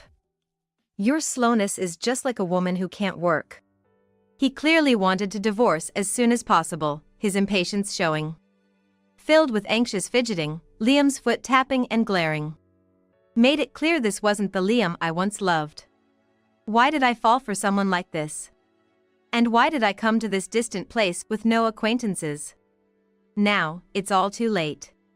There's only one thing to do. I brightly responded to my taunting husband. Sure. Really? Remember, you can't come back later saying you changed your mind. I won't. You brought these papers because you want a divorce, right? I'm done being nervous every day, guessing Liam's mood. I signed the divorce papers with a smile and told my husband. I'll file these papers myself. Make sure you do. I'll know if you try anything funny. Enough. I'll do it if I said I will, don't worry. After filing the divorce papers and becoming free, I decided to check my lottery ticket, hoping for a glimpse of my future. I went to the familiar lottery booth, chatting with the regular lady there while handing her my ticket. She scanned it and suddenly disappeared from sight with a weird noise. Turns out she fell off her chair. Surprised by her sudden disappearance, I looked at the small display on the counter, which read congratulations along with an unbelievable number. $20 million? I was so shocked I couldn't speak. This is a great start to a new chapter. With this much money, I feel my dream of owning my own shop is much closer. I went to the bank where my ex-husband works to cash in. It wasn't intentional. It just so happened that his bank was nearby. I didn't expect that this visit would change things significantly. I was honestly scared to carry around such a large lottery winning for long, so I rushed to the bank just before closing to cash it in. As I was waiting after registering, a woman approached me with a smirk. Well, what brings you all the way here? I thought it rude how the bank employee spoke to me. It's nothing much really. You came all this way for? All this way? What's with you? Just please take care of this. What is that? Zoe, the employee, looked curiously at the lottery ticket in my hand. I'm here to cash it in. Cash in? You bought a lottery ticket with your husband's money and now you're splurging like this? The bank was crowded, so her rude remarks weren't heard by anyone else. People just passed by without a second thought. I couldn't believe such a rude employee worked here, but I wanted to get things done quickly. I've come to collect my $20 million. Her smirking face changed to a stare. $20 million? She shouted so loudly, it startled me. Without any excuse, she rushed to a back room. I was taken to the manager's office due to the amount of the winnings. The transaction for receiving the $20 million went smoothly, but I was bothered by the extremely rude bank employee. It was unpleasant how she looked at me with such disdain. After returning home, I immediately opened my laptop. Liam's bank is nationwide, but I heard that each branch runs a blog for daily happenings and promotions. There must be something about that rude woman. While browsing the blog, I found the name of the rude bank employee. Knowing her name could be useful. While I was researching her, I received a message from Liam, asking to meet tonight. Honestly, he's a stranger to me now that the divorce papers are filed, and there's no need to meet. But I decided to see him anyway. Liam's pride must be hurting to contact me. His messages were full of condescension. You must be lonely, so I thought I'd meet you, and I thought you were struggling with living alone. His unnecessary concern was irritating. But I wanted to settle things once and for all, so we agreed to meet at a cafe. When we met, Liam immediately started talking. Hey, how about we start over? I've been thinking a lot after that. Start over? Yeah. I was hot-headed then, said things I didn't mean. And you want to get back together? Liam looked at me intently and continued. Yes. We've had our differences, but I believe we can be a great couple if we start over. Watching Liam, obviously smitten with his own words, I opened my mouth to put an end to it. If you insist on getting back together. Really? That's my Catherine. Did you really think I'd say that? Seeing Liam's bewildered expression, I decided to enlighten him. Unfortunately, I'm glad we got divorced. Besides, your desire to reconcile is just for the money, isn't it? Money? What are you talking about? Don't play dumb. You thought you could use it all by yourself, right? Then Liam leaned forward on the table, almost pleading. No, I never thought of using it all alone. And with $20 million, we could buy our dream home, a perfect fresh start, right? I never mentioned $20 million, though. Liam suddenly clamped his mouth shut, realizing his mistake, but it was too late. He gave himself away and was now trying to cover it up in vain. There's a saying, loose lips sink ships, and it fits him perfectly. First, you cheated on me during your transfer, then decide I'm in your way and want a divorce. And now you want to remarry just for the money? Don't make me laugh. No, it's not about the money. I mean, do you even realize what you're doing and saying? Liam squirmed uncomfortably. You heard about it from Zoe, right? What are you talking about? I knew you were dating her. Thinking if you got back with me, you could buy her more gifts, right?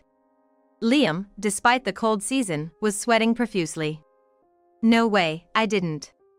Thought you could fool me with some lame excuses? I showed Liam a photo I had. I thought something was odd when I visited the bank. A rude woman approached me, and I realized she was your girlfriend. The photo I had in my hand was one of Liam and Zoe together. It wasn't the kind of photo you'd think of as just senior and junior colleagues. They were standing close together, more like a couple than co-workers. Claiming this as a mere workplace relationship would be a stretch. If he's trying to pass it off as that, he really needs to rethink. I work at a cafe that turns into a bar at night. I heard from the owner and my coworkers that you two often come there for dates. They said you've been visiting like this for about 2 years.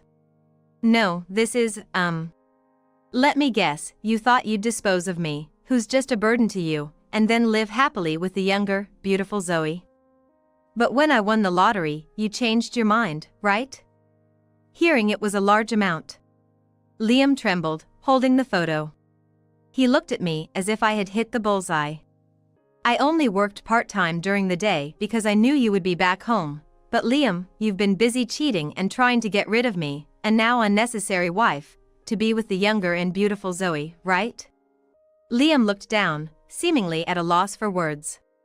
But then, my lottery win changed your mind, hearing it was a large sum? He looked at me as if the sound effect gulp would fit perfectly. Did I hit the nail on the head? You thought that if we retracted the divorce, you could squeeze money out of me as your husband? Yes. Money is a shared marital asset, right? I've been living with you for years, so if we continue our life together, it's undoubtedly shared. Wait, are you seriously saying that? I sighed at Liam's words. What kind of nerve does he have, pushing divorce papers on me and then talking about reconciliation as if it's a pretext to share my wealth? Indeed, I have the lottery ticket and I fortunately won a large amount. But I bought it after we got divorced, that is, after submitting the divorce papers. What? What are you trying to say? Make it clear. It means it's not subject to property division. I've already checked this with a lawyer. He looked at me with a resentful expression. Did you really think you could file for divorce on your own and then casually live with me again once my financial situation improved? I never said that. No, but that's actually what you meant, right? I heard it. I operated my smartphone. What flowed from the smartphone was an audio recording. From amidst the noise, the conversation could be heard. It was Liam and Zoe's conversation. Talking about how, if they managed to get their share of my $20 million lottery win, a dream home and company would no longer be just a dream. The woman's voice sounded jubilant in the conversation. Is this from that time at the bar? How did you get this? It accidentally recorded while I was recording a video. Liam's face turned from pale to red, looking busy. So, you plan to quietly take my $20 million win and have a good time with your mistress, right? You're just being unfair. How can you not forgive me for one or two affairs when you frivolously played around and landed a fortune at the cafe, huh? From my point of view, it's you who's messed up. I couldn't understand how my part-time job and Liam's affairs were being equated. But I decided to let it slide for now. What I wanted to say was just about that fact. This branch, it has one of your senior executive who attended our wedding. The world is really small, huh? So what if a senior executive is there? That's none of your business. I showed him the video because he wanted to see it. He's interested in flair bartending. Oh, and by the way, it was the video of your conversation with Zoe. Suddenly, Liam stood up from his chair with a loud noise. He stood up so forcefully that the chair fell over with a big sound. Hey! What are you thinking, showing that to my senior executive? He wanted to see it, so I thought it was okay to show him. What have you done? Liam slumped down, holding his head.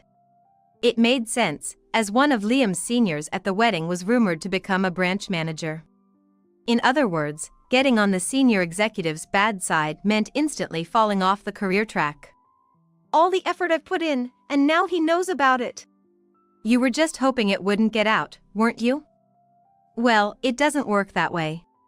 Eventually, Liam fell off the career path and is now reportedly swamped with shredding documents as a teller. Surpassed by his younger co-workers and treated as a nuisance at the bank, he only has himself to blame. He chose his path, so he should accept the consequences. Zoe was called up by the higher-ups and left with no choice but to resign. She threw a tantrum, not wanting to quit, but after such a public affair came to light, she had no other choice but to resign. In the end, she did. However, Zoe was apparently incompetent at her job. She couldn't understand instructions and did sloppy work. Unable to do anything well, she's registered with a temp agency but isn't working. After the divorce, they both blame and berate each other. I think it ended up this way not because of the affair, but because they didn't take proper care of each other. I continued practicing latte art and decided to go independent. I was wondering what to do when I went independent, but the owner helped me with various consultations, which was a huge help. Thanks to the owner and my part-time colleagues, as well as the owner's generosity, I was able to open my own cafe through a shop division. My days after high school were spent monotonously working in office jobs, but following Liam's transfer and encountering the fascinating world of latte art was a blessing. If I had stayed at the office and let Liam transfer alone, I probably would never have discovered latte art. Though there were anxious nights at first, word of mouth and magazine features gradually brought in customers. I never dreamt I'd own my cafe, so life is really unpredictable. That's what makes life interesting. Being able to enrich every day with something I love is a modest happiness that I deeply cherish. Why is nobody here? Dad? Mom? I called out to my parents, but there was no response. The house was unusually quiet when I returned from violin lessons. As I headed to the living room, I found a piece of paper on the table. It was a message from my parents. "We never thought you lacked talent to this extent. You're not our child. Go wherever you like." When I read it, I realized I had been abandoned. I remember not even being able to cry from the shock. Unsure of what to do, I went to my violin teacher. "Julie!" I spoke of what happened at home, biting my lip hard. "They said they don't need me because I'm just ordinary. I've been abandoned. What should I do?" It's okay. You're not just ordinary. My teacher, Julie, reassured me, embracing me gently. Her words brought me comfort, and tears streamed down like a waterfall. But now I'm all alone. You're not alone. I'll be with you. Really? Of course. I'll be with you from now on. Okay. Julie always insisted I was not ordinary. Thanks to her, I started practicing the violin again, which I had been reluctant to see since that day. "You'll become a great performer." Will I? "If you work hard, you will. The ones who'll regret it are your family who abandoned you." 5 years later, after rigorous training with Julie, I unexpectedly reunited with my family at a concert. I was more determined than ever, aiming to prove them wrong. As a result, my parents ended up apologizing to me. My name is Hannah. I'm now 18 and a professional violinist, performing internationally. My current success is due to meeting someone special. Maybe Hannah should try the violin like her sister. That might be a good idea. She could become like Sophia. Exactly. Sophia, my older sister by 3 years, had been learning the violin on our father's recommendation. He graduated from a music university and now works at a music production company. My mother also learned the violin from a young age. Given this, it seemed only natural that I would learn the violin like my sister. "From today, Hannah, you'll learn the violin here with your sister." "Okay." Then, please take good care of her. At 7, I met my violin teacher, Julie. She taught me various things, starting from scratch. It was a fun time for me, but not for my sister. Sophia complained to our mother. "What's going on?" What happened? "Nothing's wrong. Why do you favor Hannah over Sophia?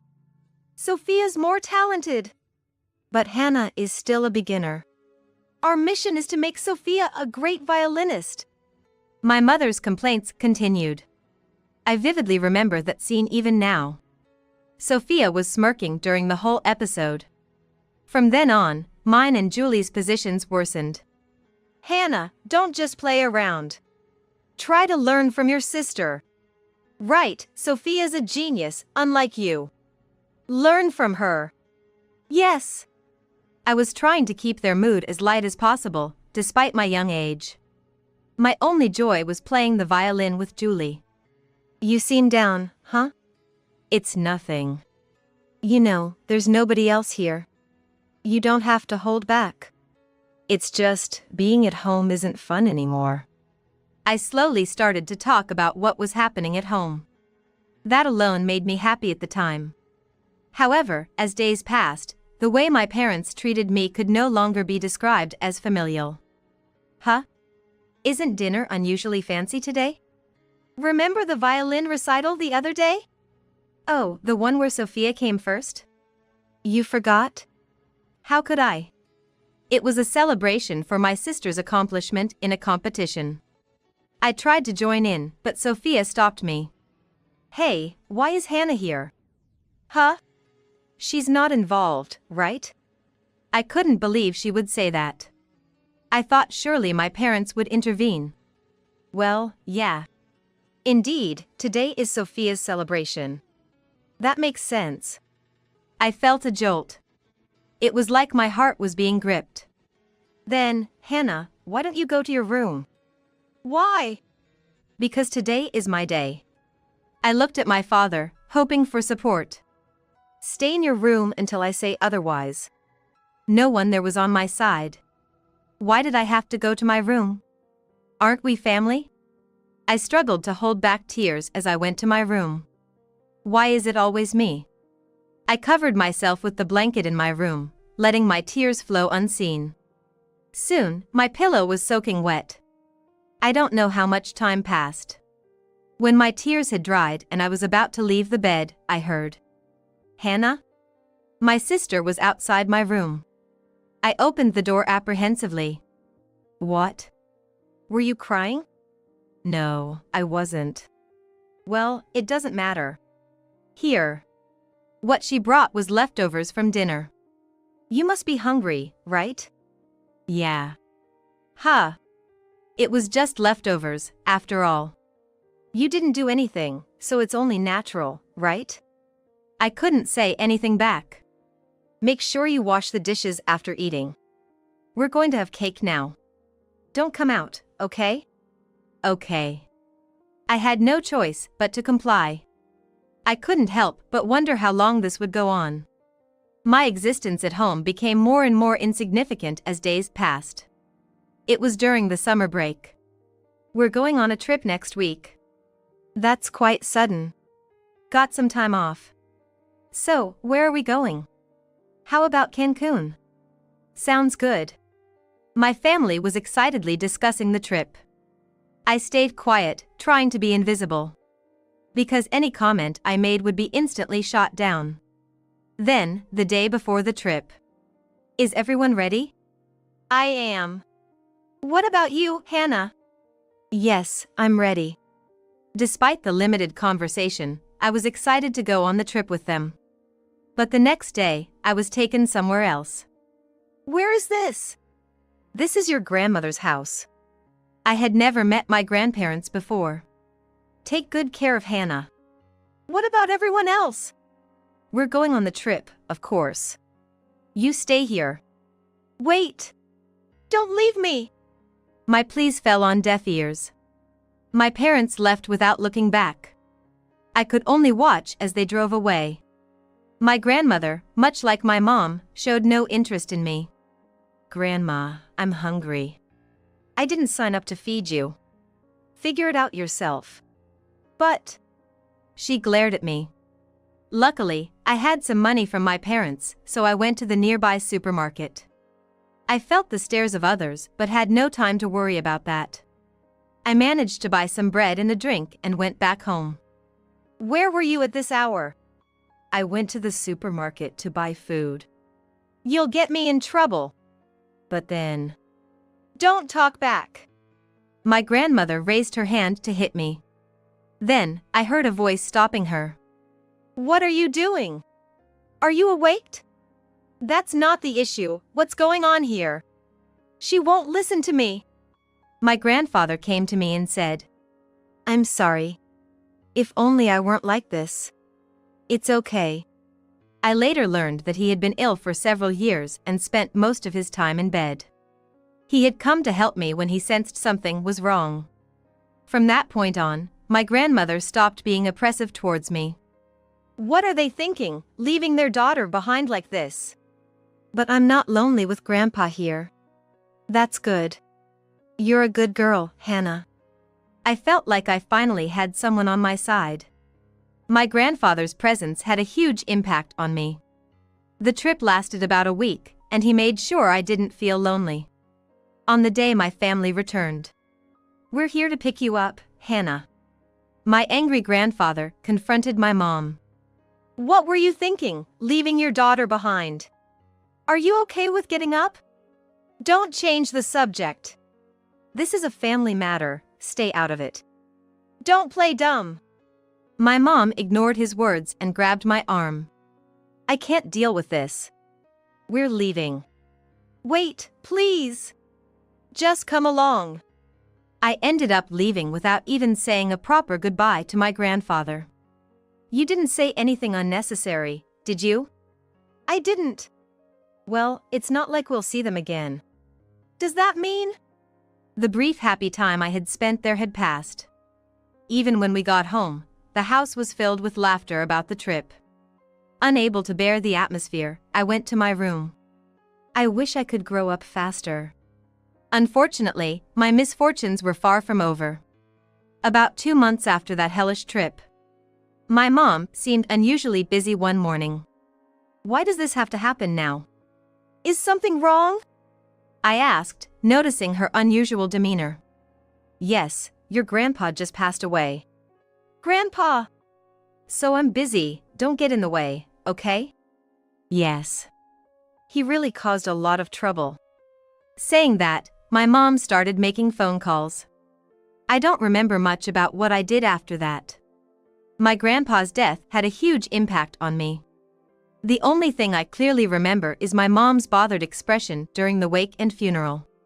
Before I knew it, I was 8 years old. And the next day, I had violin practice. The only solace for me then was the time I spent with my teacher, Julie. But I was concerned about how busy my family seemed. I had stayed in my room, so I could only guess what was going on from the sounds I heard. The next day. "Come on, it's time for your violin lesson. Get ready." "Yes." Then I realized something. My sister, Sophia, wasn't preparing at all, just smirking at me. "What about Sophia?" "Oh, we don't need to send her to those lessons anymore." "What?" "Just go, hurry up." I had no idea what was about to happen. It was after my violin lesson, as I was about to go home. "See you next week." Yes. Usually, my mom would pick me up, but she didn't show up, no matter how long I waited. Worried, Julie tried to call her. "Strange, she's not answering. Did she say anything?"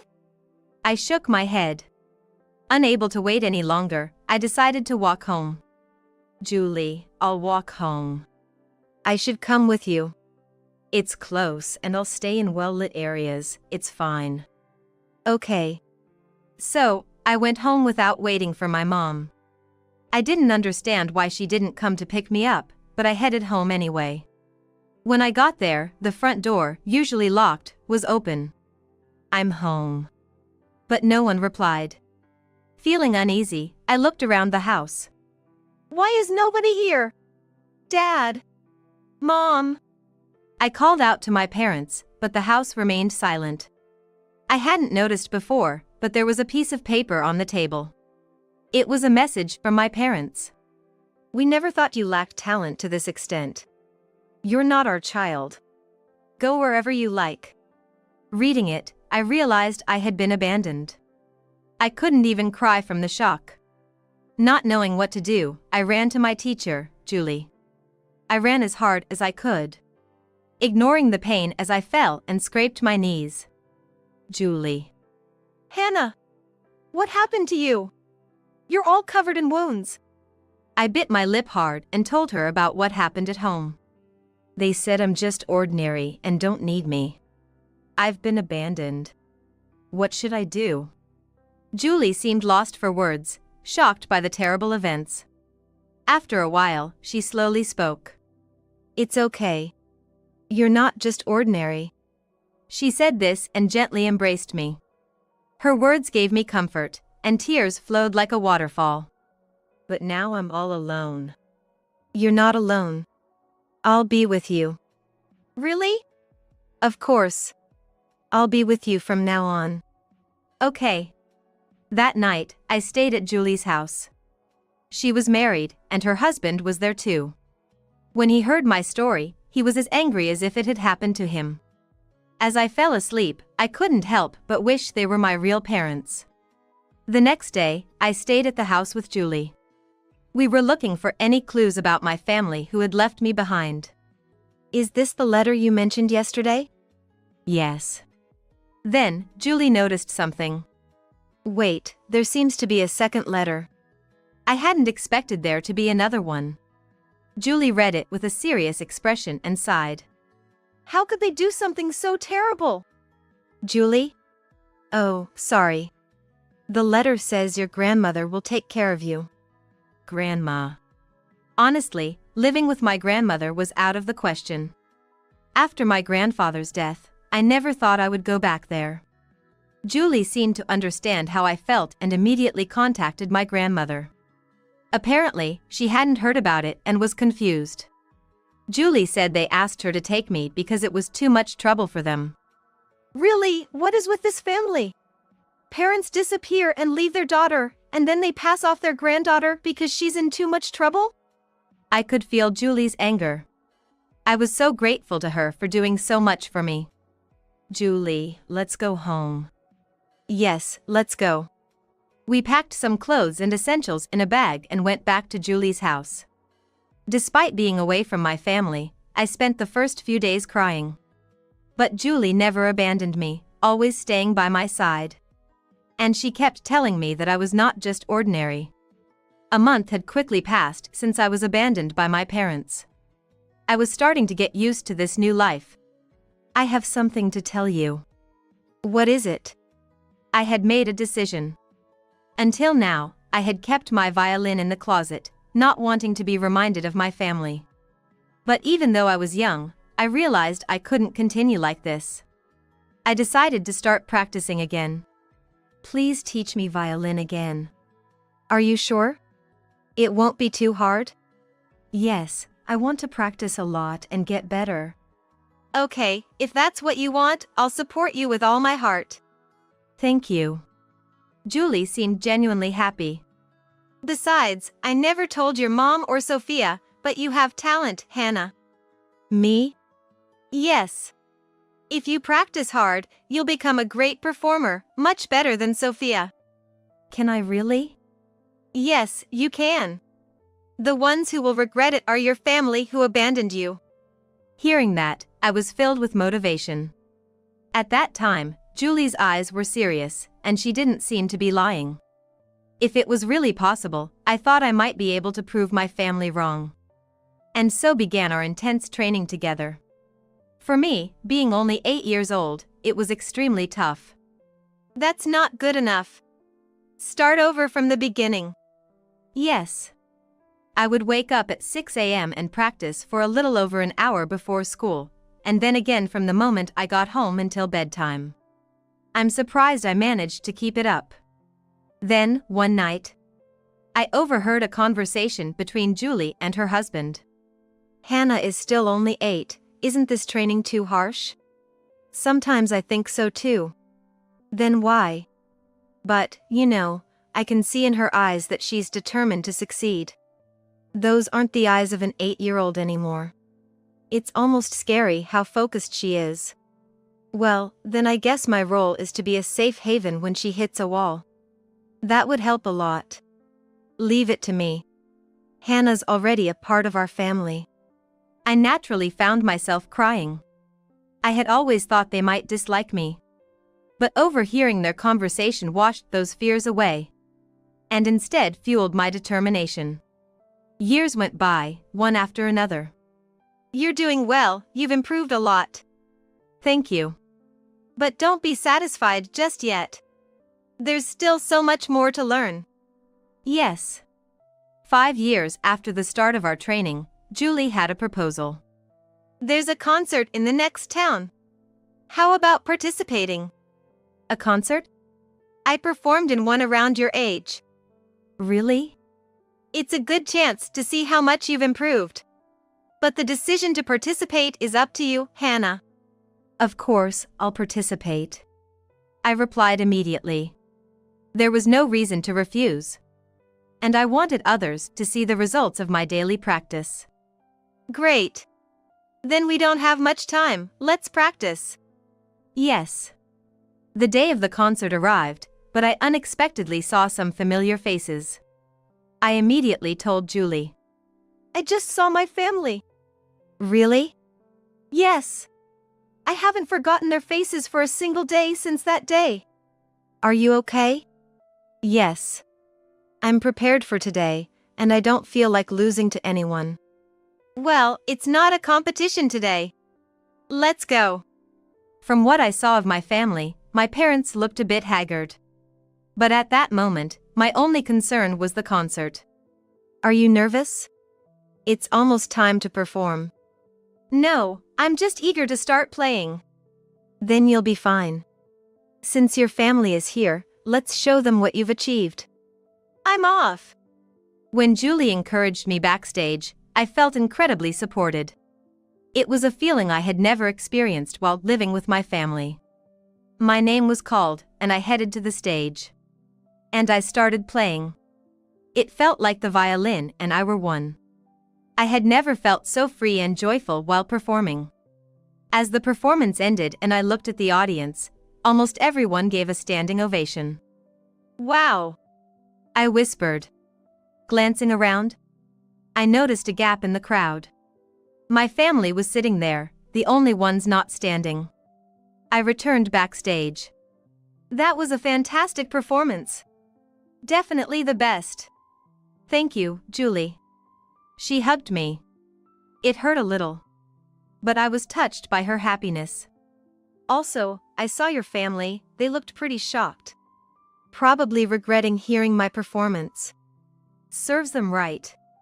Just as we were about to leave on a high note, I was approached from behind.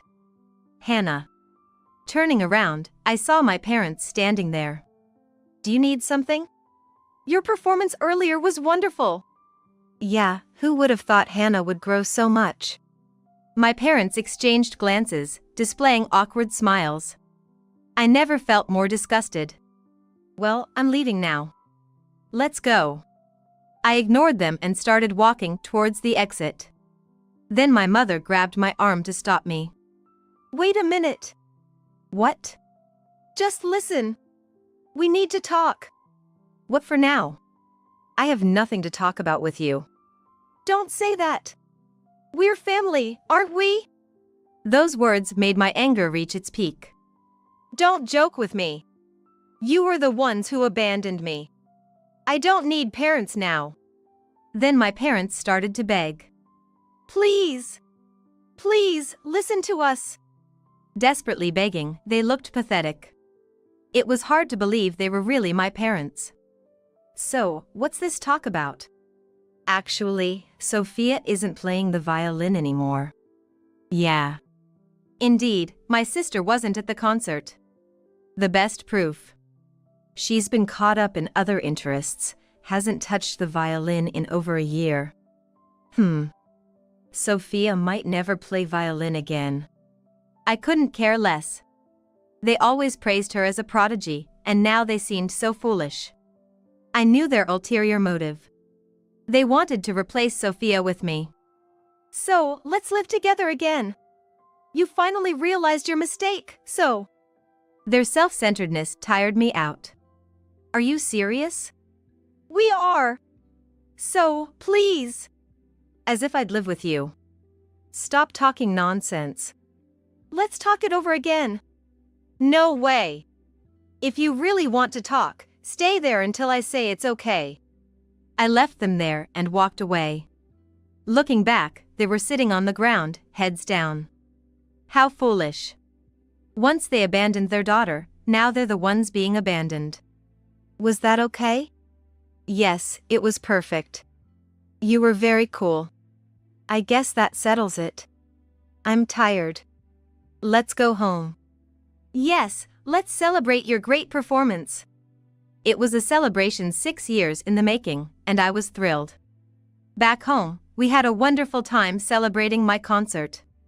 It was the first peaceful moment in a long while. I wish I could have been there. There will be other chances. Sure, I'll play for you anytime. I'll look forward to it. After this concert, my name spread far and wide. I started receiving invitations to perform in various places, even being called a prodigy. But my parents wouldn't stay silent. They soon contacted Julie. How irresponsible can you be? After neglecting her all this time. They were apparently arguing, probably wanting to keep me with them again. I asked to take the phone. Hello. What more nonsense? Hannah, maybe you should come back now. They really knew how to irritate me. No matter what, I had no intention of returning to them. You have Sophia, the genius. You don't need me. Sophia's no good anymore. I'd rather die than replace her. How can you say that? You don't even know what I've been through. Just don't contact me again. I hung up, effectively ending my relationship with my parents. Around the same time, I received an offer to study abroad. That was the first step in my career as a professional violinist. From now on, I will live my life free from my parents' constraints.